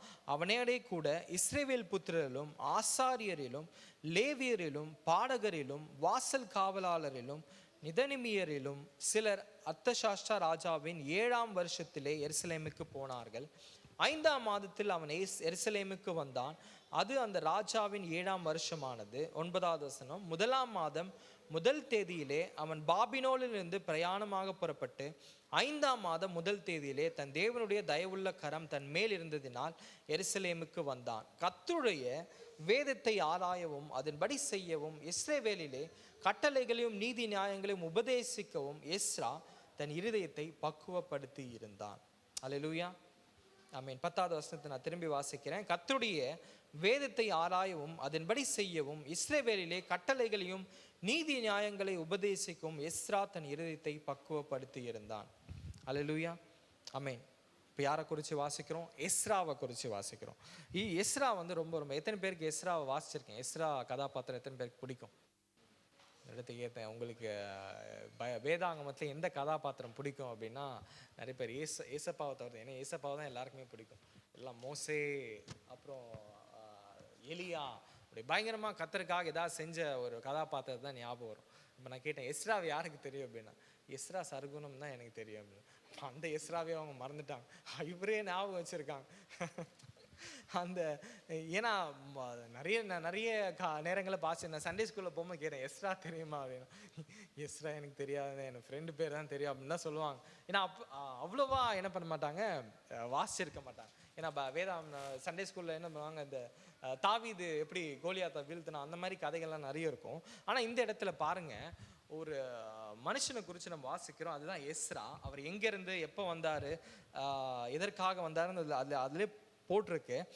பாபிலோன்ல இருந்து எங்கே வராரு அப்படின்னா எருசலேமுக்கு வராது. என்னன்னா 3 விதமாக பாபிலோன்லேருந்து 3 விதமாக ஜனங்கள் வருவாங்க. ஒன்று வந்து செருபாபேல் முதல்ல வருவார், கர்த்தருடைய ஆராதனையை, கர்த்தருடைய ஆலயத்தின் அந்த காரியங்கள் எல்லாம் பார்க்கறதுக்கு. அடுத்தது வர்றது தான் எஸ்ரா. 3ஆவதாவது நெகேமியா வருவார், அந்த ஆலயத்தின் அலங்கத்தை கட்டுறதுக்கு எல்லாமே. ஆனால் இங்கே எஸ்ராவை குறித்து போட்டிருக்கிறத நம்ம வாசிக்கிறோம். 10வது வசனத்தில் எஸ்ரா எப்படிப்பட்ட ஒரு மனுஷனாக இருந்தார் அப்படின்னா, கர்த்தருடைய வேதத்தை ஆராயவும், அவர் என்ன பண்ணுவார்னா நல்லா ஆராய்ஞ்சு படிக்கிறவர். அது மட்டும் இல்லாமல் அவர் எப்படிப்பட்டவர், 2வது பகுதி, அதன்படி செய்யவும் இஸ்ரவேலிலே கட்டளைகளும் நீதி நியாயங்களும் உபதேசிக்கவும் எஸ்ரா தன் இருதயத்தை பக்குவப்படுத்தி இருந்தான். 3 விஷயம் அவர் செய்கிறார். என்ன பண்ணியிருக்காரு, அவர் ஆராய்ச்சி செய்கிறார். எங்கே ஆராய்ச்சி செஞ்சார்? இப்போ தான் அவர் என்ன பண்ணுறார், எருசலேமுக்கு வரார். இதுக்கு முன்னாடி எங்கே இருந்தார் அப்படின்னா பாபிலோனில். ஒரு கஷ்டமான காரியமே என்ன அப்படின்னா, நீங்கள் சபையில் இருக்கும் போது நம்ம வேதத்தை வாசிக்கிறது ரொம்ப ரொம்ப ஈஸி, அப்படி தானே? இல்லை சபையில் நான் ஒரு நாள் ஃபுல்லாக இருக்கேன்னா வேதாகமத்தை நம்ம வாசிட்டே இருக்கலாம். ஆனால் இதுவே நீங்கள் வேற ஒரு இடத்துக்கு போகிறீங்கன்னு வச்சுக்கோங்க, நாமளாக நம்ம சொந்தக்கார வீட்டுக்கே போகிறோம், அங்கே போய் நம்ம வேதத்தை வாசிக்க தோணுமா அப்படின்னு கேட்டிங்கன்னா நீங்கள் தான் சொல்லணும், உங்கள் மனசாட்சித்தோடு. எனக்கு தெரியல, எனக்கும் பல நேரம் நான் யோசிப்பேன், வெளியே சந்தோஷமாக ஒரு இடத்துல வந்திருக்கோம், இந்த இடத்துல நம்ம அந்த பைபிள் எடுத்து வாசிக்கணும் அப்படின்னு ஆசை வரும். ஆனால் பக்கத்தில் யாராவது இருப்பாங்க, டிஸ்டர்பன்ஸ் இருக்கும், இல்லை அது மறந்துடுவோம். ஆனால் இந்த எஸ்ரா பாபிலோனில் இருக்கார். அதாவது ஆண்டவரை பற்றி அறியாது இருக்கிற ஜனங்கள் அதிகமாக இருக்கிற ஒரு இடத்துல எப்படிப்பட்ட மனுஷனாக அவர் இருந்தார் போட்டிருக்கிறது, அவருடைய வேதத்தை ஆராயிர மனுஷனா எஸ்ரா இருந்திருக்கிறார். அல்லேலூயா. எத்தனை பேர் வேதத்தை ஆராயிறீங்க? வேதத்தை எங்கே இருக்குது? ஒரு சம்பவத்தை கேட்கும்போது ஒரு தம்பியை கேட்டேன், உன்னோட பைபிளில் என்ன பைபிள்ப்பா வச்சுருக்க அப்படின்னு கேட்கும்போது, நான் இன்றைக்கி தானே போய் பார்க்கணும், நீங்கள் கேட்டவனுமா தெரியுது என்ன பைபிள் நான் வச்சுருக்கேன் அப்படின்னு. அப்புறம் அவர் வீட்டில் போயிட்டு 2 நாள் ஆச்சு, 2 நாள் சொல்லவே இல்லை. 3ஆவது நாள் வந்து சொன்னார், நான் வீட்டில் போய் என்னோடய அலமாரியில் தேடி பார்த்தபோது அது கிங் ஜேம்ஸ் வெர்ஷன் பைபிள் இருந்தது அப்படின்ற மாதிரி.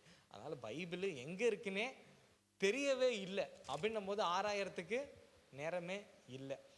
எத்தனை பேர் மாடு பார்த்துருக்கீங்க? மாடு பார்த்துருக்கீங்களா? மாடு பார்த்துருக்கீங்களா? என்ன பண்ணும், புல் சாப்பிட்டு என்ன பண்ணும், புல் சாப்பிட்டு முழுங்கி தண்ணி குடிச்சிருமா?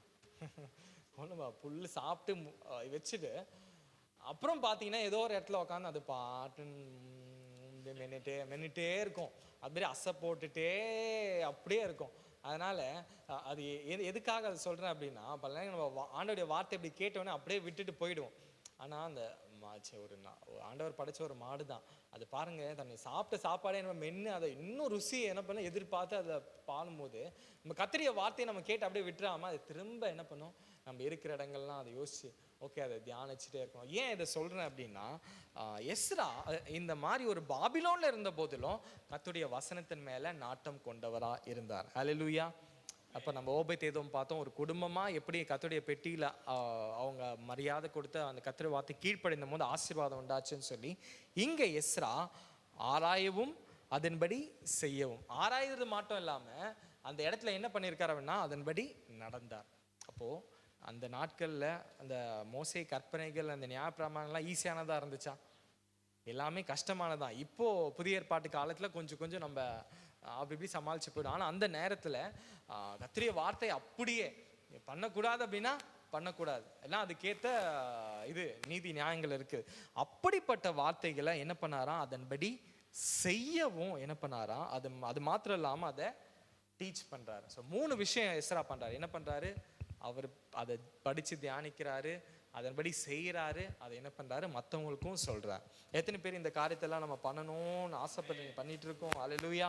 ஆமாம். அது மாத்திரம் பண்ண என்ன பண்ணாராம், இது எல்லா காரியங்களும் பண்ண எஸ்ரா தன் இருதயத்தை பக்குவப்படுத்தி இருந்தார். ஸோ அப்போ என்ன பண்ணியிருந்தார், அவர் இருதயத்தை என்ன பக்குவப்படுத்தி இருந்தார். மற்ற என்ன காரியம் நடந்தாலும் அவர் தெளிவாக இருந்தார். இல்லை, நான் கர்த்தருடைய வார்த்தைக்கு முக்கியத்துவம் கொடுக்கணும், நான் கர்த்தருடைய வார்த்தைக்கு அதற்குரிய முக்கியத்துவத்தை கொடுத்து நான் அதற்கு மதிப்பு கொடுக்கணும் அப்படின்றத எஸ்ரா பக்குவப்படுத்தி இருந்தார். இப்போ ஒரு கேள்வி, எத்தனை பேர் பக்குவப்படுத்தின வாழ்க்கை வாழணும்னு ஆசைப்படுறீங்க? ஆமே. பக்குவப்படுத்தினப்பட்ட அப்படின்னும் போது சொல்லுவாங்க பார்த்தீங்களா, பக்குவப்படுத்தப்பட்ட உணவு, அதை பக்குவமாக சமைச்ச உணவு அப்படின்னு சொல்லுவாங்க. ஏன் அப்படின்னா அதற்குரிய முக்கியத்துவம் கொடுத்து சரியான விதத்தில் ஒரு சமையலை சமைச்சா அப்படின்னா அது பக்குவமாக சமைச்சிருக்காங்கன்னு சொல்லுவாங்க. அது போல் பக்குவப்படுத்தப்பட்ட இருதயம் அப்படின்னும் போது என்ன சூழ்நிலை வந்து, எப்படி ஒரு கப்பல் தண்ணியில் போகும்போது அது ஆடினாலும் அது என்ன பண்ணும், கரெக்டாக அதை நங்கூரம் போட்டு சரியாக இது பண்ணும்போது சரியான இடத்துல போயிட்டே இருக்கும். அதுபோல் நம்முடைய வாழ்க்கை பக்குவப்படுத்தி இருக்கும்போது எஸ்ரா செஞ்சார் பார்த்தீங்களா, ஆராயவும் அதன்படி செய்யவும் உபதேசிக்கவும் என்ன பண்ணார், என்னென்ன காரியங்கள் எல்லாவற்றையும் பண்ணாரோ அதே போல் நம்முடைய வாழ்க்கையும் மாறும். அல்லேலூயா, ஆமேன். ஸோ இப்படி எஸ்ரா தன்னுடைய இருதயத்தை பக்குவப்படுத்துறதுனால ராஜாவின் கண்களில் எஸ்ராவுக்கு தயவு கிடைச்சது, கர்த்தருடைய கண்களில் தயவு கிடைச்சது. அந்த இடத்துல கர்த்தர் வந்து பெரிய ஒரு மாற்றத்தை உண்டாக்குறார். ஏன் சொல்கிறேன் அப்படின்னா, இந்த இடத்துல செருபாபேல் வந்து கர்த்தருடைய ஆராதனை முறைமைகள் எல்லாம் கொண்டு வந்து அந்த ஆலயத்துக்குரிய காரியங்கள் எல்லாம் ஆரம்பித்த பிறகு ஜனங்களுக்குள்ள ஏதோ ஒரு விஷயம் என்ன பண்ணல, இல்லை, எல்லாருமே வந்து ஏதோ ஒரு காரியத்தை எழுந்தது போல இருந்ததை எஸ்ரா வந்து முக்கிய காரியமே, ஆண்டவர் கொண்டு வர முக்கிய காரியமே கர்த்தருடைய வார்த்தையை அந்த இடத்துல புதுப்பிச்சு அவங்கள எல்லாருமே ஒரு உயிர் மீட்சி அடைய செய்யணும். அல்லேலூயா. அப்போது அந்த ஜனங்களுக்கு ஒரு பெரிய மாற்றத்தை ஏற்படுத்த எஸ்ரா ஒரு நோக்கத்தோடு வந்திருக்கிறார். அல்லேலூயா. அது மாத்திரம் இல்லாமல் எஸ்ரா அதே போல் வந்து கர்த்தருடைய வார்த்தையை அந்த இடத்துல நம்ம சொல்கிறத நம்ம பார்க்க முடியும். இப்போ பாருங்கள், அந்த பக்குவப்படுத்த எஸ்ராவுடைய வாழ்க்கையில் எப்படி ஆண்டவர் கிரியை செய்கிறார் அப்படின்றத பார்க்கும்போது 6வது வசனத்தில் நம்ம வாசிக்கலாம். 6வது வசனம் 2வது பகுதியை, எஸ்ரா 6 2வது பகுதி. அவனுடைய தேவனுடைய கர்த்தருடைய கரம் அவன் மேல் இருந்ததினால் அவன் கேட்டவைகள் எல்லாம் ராஜா அவனுக்கு கொடுத்தான். இங்கே என்ன சொல்லுது, ராஜா வந்து எஸ்ரா என்னென்னலாம் கேட்டாரோ அது எல்லாத்தையும் என்ன பண்ணாராம், கொடுத்தார். ஏன் கொடுத்தார், எப்படி கொடுத்தார், கேட்டதுனால கொடுத்தாரா? இல்லை. அது என்ன சொல்லுதுன்னா, கர்த்தருடைய கரம் அவன் மேல இருந்ததுனா. அப்போ பாருங்க, கர்த்தருடைய கரம் எஸ்ராவின் மேல இருந்ததுனால ராஜா என்ன பண்ணினாரு, நன்மை செய்தார் அப்படின்னு சொல்லிட்டு. அல்லேலூயா, ஆமேன். அது மாத்திரம் இல்லாமல் தொடர்ந்து 9வது வசனத்தில் 2வது அதே பகுதியில் 2வது அதே வசனம் 9வது வசனத்தில் 2வது பகுதி, 1ஆம் மாதம் 1 தேதியிலே அவன் பாபிலோனிலிருந்து பிரயாணமாக புறப்பட்டு 5ஆம் மாதம் 1 தேதியிலே தன் தேவனுடைய தயவுள்ள கரம் தன் மேல் இருந்ததினால் எருசலேமுக்கு வந்தான். இங்கே என்ன சொல்லுது, கர்த்தருடைய கரம் அவன் மேலே இருந்ததுனால அவன் என்ன பண்ணினானா, அந்த 6 மாதம் பிரயாணத்தையும் என்ன பண்ணாலாம், வெற்றியாக முடிச்சதை நம்ம பார்க்க முடியுது. அல்லேலூயா, ஆமேன். ஸோ இப்போ கர்த்தருடைய கரம் இருந்ததுனால ராஜாவின் கண்களில் கிருபை கிடைச்சது. பிரயாணத்தில் பயங்கரம் இல்லாமல் பாதுகாக்கப்பட்டதை நம்ம பார்க்க முடியுது.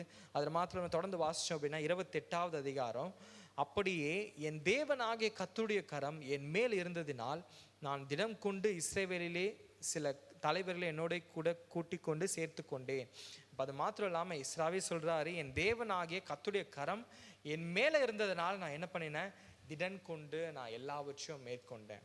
இப்போ எல்லாரையும் பார்த்து ஒரு கேள்வி கேட்குறதுனா, இது ஒரு 3வது காரியம். இப்போ 4வது இன்னொரு வசனத்தை வாசிக்கலாம். 8வது அதிகாரம் 18வது வசனம். 8வது 18. அவர்கள் எங்கள் மேலிருந்த எங்கள் தேவனுடைய தயவுள்ள கரத்தின்படியே, அது இஸ்ரவேலில் பிறந்த, இங்கேயும் அவங்க தெரிந்தெடுக்கும் போது அவங்க அந்த அறிக்கையிடுற ஒரு விஷயம் என்னன்னா, எங்கள் மேல் இருந்த எங்கள் தேவனுடைய தயவுள்ள கரத்தின்படியே, கர்த்தருடைய கரம் எங்கள் மேல் இருந்ததுனால இந்த காரியத்தை நாங்கள் என்ன பண்ணணும், செஞ்சோம் அப்படின்றத 18வது வசனத்தை வாசிக்கிறோம். தொடர்ந்து இன்னொரு வசனத்தை வாசிக்கலாம். 22வது வசனம். 22வது வசனம். எங்கள் தேவனுடைய கரம் தம்மை தேடுகிறவர்கள் எல்லோர் மேலும் அவர்களுக்கு நன்மையாக இருக்கிறது என்றும், அவருடைய வல்லமையும் அவருடைய கோபமும் அவரை விட்டு விலகிறவர்கள் எல்லார் மேலும் இருக்கிறது என்றும் நாங்கள் ராஜாவுக்கு சொல்லி இருந்தோம். அல்லேலூயா. ஆமென். இந்த வாசித்த வசனங்கள் எல்லாமே ஒரே ஒரு காரியத்தை தான் சொல்லுது. என்ன சொல்லுது அப்படின்னா, தேவனுடைய கரம் எங்கள் மேல இருந்தது, அவ்வளவுதான். இப்போ நீங்க சொல்லுங்க, என் தேவனுடைய கரம் எங்கள் மேல இருக்குது. உங்க இதயத்தை தொட்டு இல்லை உங்க தலை தொட்டு சொல்லனாலும் சொல்லுங்க, எங்கள் தேவனுடைய கரம் எங்கள் மேல இருக்குது.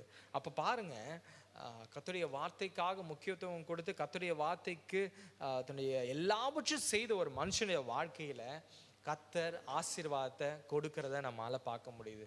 அப்போ இப்போ சிம்பிளான ஒரு கொஸ்டின் தான், ஆசீர்வதிக்கப்படணும் அப்படின்னா என்ன பண்ணணும்? நல்லா சம்பாதிக்கணும், நல்ல நம்ம வேலை செய்யணும், நல்ல இன்னும் முன்னுக்கேறணும் அப்படின்றது தான் உலகம் சொல்லும். ஆனால் கர்த்தர் என்ன சொல்றாருன்னா, இந்த வார்த்தை உங்களுக்குள்ள இருக்கும்போது நான் என்ன பண்ணுவேன், ஆசீர்வாதத்தை கட்டளையிடுவேன். அல்லேலூயா. ஆமென். இதை நினைச்சு பாருங்களேன், கர்த்தருடைய வார்த்தை நமக்குள்ள இருக்கும்போது, நம்ம கர்த்தருக்காக வைராக்கியமா நிற்கும்போது, அவருடைய வார்த்தையின்படி சரியா நடக்கும்போது, கர்த்தர் எல்லாவற்றையும் நேர்த்தியா செய்து முடிக்கிற தேவனாக இருக்கிறார்.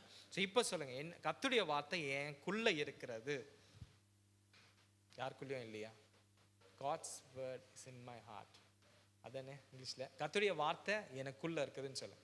உங்க இருதயத்தை தொட்டு சொல்லுங்க, கர்த்தருடைய வார்த்தை எனக்குள்ள இருக்குது. கர்த்தருடைய கரம் என் மேல இருக்கு.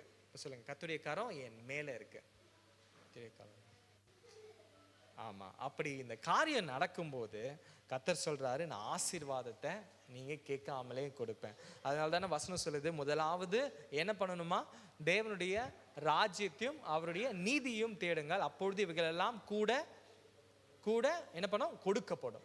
ஸோ அப்போ நம்ம கர்த்தரை முதலாவது வச்சு அவரை தேடின ஜனங்களை நம்ம வாசிக்கும் போது, இப்போ ஒரு ஓபேத் ஏதோமுடைய குடும்பத்தையா இருக்கட்டும் சரி, ஒரு எஸ்ராவையா இருக்கட்டும் சரி, அவங்க 2 பேரையும் நம்ம பார்க்கும்போது ஒரே விஷயம்தான். என்ன அப்படின்னா, அவங்க கர்த்தருடைய வார்த்தைக்கு முக்கியத்துவம் கொடுத்ததுனால கர்த்தர் அவங்கள அபரிவிதமா என்ன பண்ணாரு, ஆசீர்வதித்து நடத்தினார். அல்லேலூயா.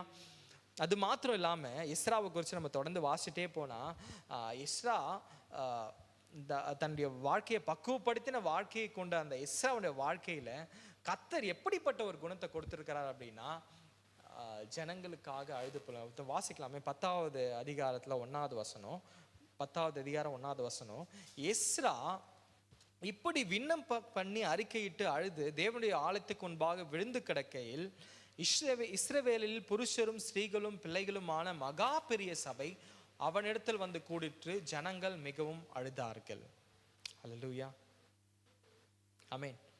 அப்போ கர்த்தருடைய வார்த்தையை படி நடக்கிற மனுஷனுடைய வாழ்க்கையில என்ன நடக்குது அப்படின்னா, ஆசீர்வாதம் மட்டும் இல்லாமல் அவனுடைய வாழ்க்கையில ஜனங்களுக்காக அழுது புலம்புகிறத நம்மளால பார்க்க முடியுது. அல்லேலூயா. எத்தனை பேர் அப்படி ஆசைப்படுறீங்க? நான் இந்த இந்திய தேசத்திற்காக நான் அழுது அவர்கள் ரட்சிப்புக்காக நான் நிற்கணும் அப்படின்னு எத்தனை பேர் ஆசைப்படுறீங்க? யாருமே ஆசைப்படலையா? ஆமீன். அப்படி ஆசைப்படணும்னு நினைச்சிங்க அப்படின்னா சிம்பிள் தான்.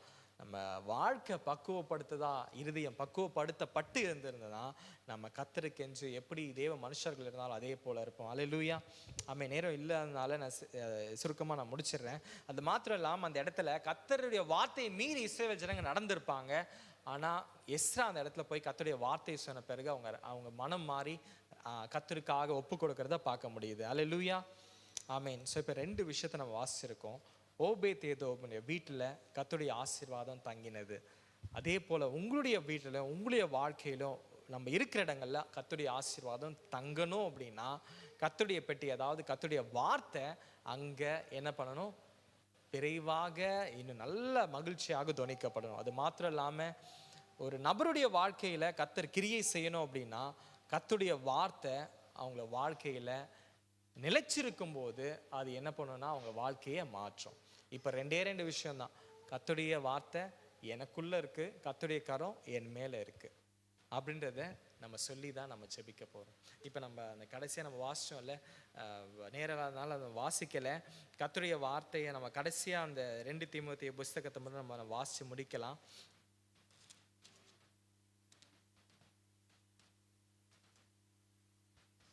நம்ம எல்லாரும் சேர்ந்து வாசிக்கலாமா? 2 தீமோத்தேயு புஸ்தகத்தை எடுத்துக்கிட்டீங்க அப்படின்னா நம்ம சேர்ந்து வாசிக்கலாம். 2 தீமோத்தேயு 3ஆம் அதிகாரம் 16, 17 நம்ம சேர்ந்து வாசிக்கலாமா? வேத வாக்கியங்கள் எல்லாம் தேவ ஆவியினாலே அருளப்பட்டிருக்கிறது.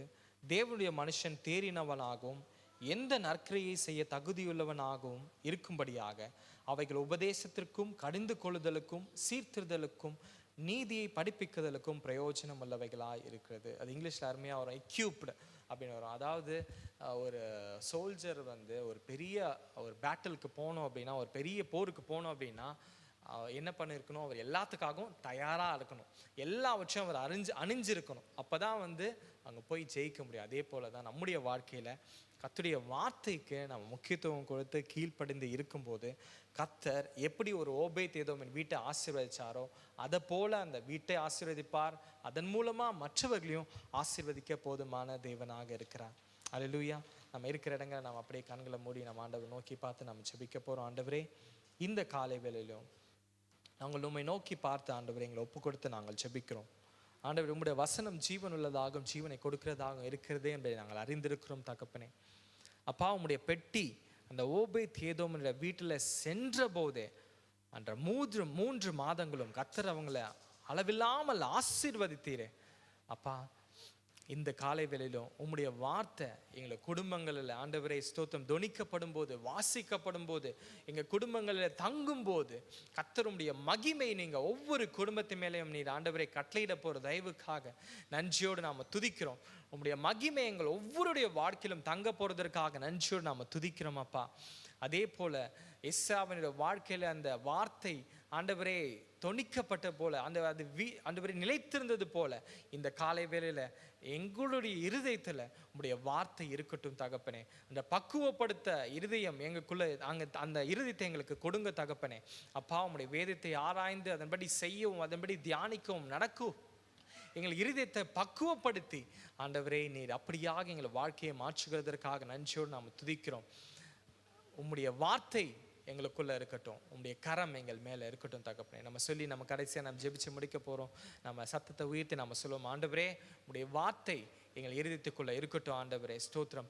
உம்முடைய வார்த்தை எங்கள் இருதயத்துக்குள்ளே இருந்து எங்கள் குடும்பத்தை நாங்கள் செல்கிற ஒவ்வொரு இடங்களிலும் நாங்கள் ஆண்டவரே நாங்கள் சந்திக்கிற ஒவ்வொரு ஜனங்களும் நாம் பேசும்போது உம்முடைய வார்த்தை கிரியை செய்யட்டும்.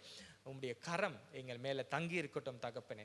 உம்முடைய மகிமை எங்கள் மேலே தங்கி இருக்கட்டும் தகப்பனே. அப்படியாக நீ நடத்துகிறதற்காக நன்றி. உம்முடைய கிருபை எங்களோடு கூட சூழ்ந்திருக்கிறதற்காக நன்றி. நீர் மாத்திரமே பெரிய காரியங்களை செய்து நடத்துவீராக. விசேஷமாக ஒவ்வொரு சிறு பிள்ளைகள், பெரியோர்கள், வாலிபர்கள், முதியோர்கள் ஒவ்வொரு மேலும் உங்களுடைய கரம் தங்கியிருந்து நீர் மகத்துவமான காரியங்களை செய்வதை ஒவ்வொருவரும் கண்டு ஆண்டவரை மகிமைப்படுத்த நீ கிருபை செய்கிறதற்காக நன்றி நன்றி நன்றி நன்றி நன்றி நன்றி நன்றி. கர்த்தரிடத்தில் நம்ம ஒப்பு கொடுத்து நம்ம ஜெபித்து முடிக்க போகிறோம். அன்பும் இரக்கமும் உள்ள கிருபையும் உள்ள தேவனே, தர்மையான காலை வேளையிலும் அந்த ஒவ்வொரு ஆசீர்வதிங்க அப்பா. இந்த ஆராதனை மத்தியில் ஆண்டவருடைய வார்த்தையில் எல்லாவற்றையும் நாங்கள் கேட்டிருக்கிறோம். ஆண்டவரே உடைய வார்த்தையின்படி நடக்க எங்களை நாங்கள் ஒப்பு கொடுத்து ஜெபிக்கிறோம். நீர் எங்களோடு கூட பேசினதற்காக நன்றி. ஆண்டவரே, நாங்கள் உடைய வார்த்தை சுமக்கிறவர்களாக இருந்து உம்முடைய வார்த்தைக்கு எடுத்துக்கொண்டு எல்லா இடங்களிலும் சென்று ஆண்டவரே அதை நாங்கள் ஆண்டவரே ஸ்தோத்திரம் அறிக்கையிட நீங்கள் கிருபை செய்து நாங்கள் ஜெபிக்கிறோம். உம்முடைய வார்த்தை எங்களுக்குள்ள இருக்கட்டும், உம்முடைய கரம் எங்கள் மேலே இருக்கட்டும். எல்லா துதியும் கனமும் மகிமையும் ஒருவருக்கே நாங்கள் செலுத்துக்கிறோம் எங்கள் ஜீவனுள்ள நல்ல பிதாவே. ஆமேன் ஆமேன். நம்ம சேர்ந்து சொல்லுமா, என் ஆத்மாவே கர்த்தரை ஸ்தோத்ரி, என் முழுவலுமே ஒரு பரிசுத்த நாமத்தை ஸ்தோத்ரி. என் ஆத்மாவே கர்த்தரை ஸ்தோத்ரி, கர்த்தர் செய்த சகல உபகாரங்களையும் மறவாதே. இந்த கர்த்தராகிய இயேசு கிறிஸ்துவின் கிருபையும் பிதாவினுடைய அன்பும் பரிசுத்த ஆவியானவரின் அந்யோன்ய ஐக்கியம் சமாதானம் இன்றும் என்றும் நம் அனைவரோடும் அவர் வருகை மாத்திரம் இருப்பதாக. ஆமீன் ஆமீன். கர்த்தர் உங்களை ஆசீர்வதிப்பார். கர்த்தருடைய வார்த்தை என்னுடைய இருதயத்தில், கர்த்தருடைய கரம் என் மேலே இருக்கணும் அப்படின்னு சொல்லி நம்ம ஜெபிப்போம். கர்த்தர் நிச்சயமாக கிரியை செய்வார்.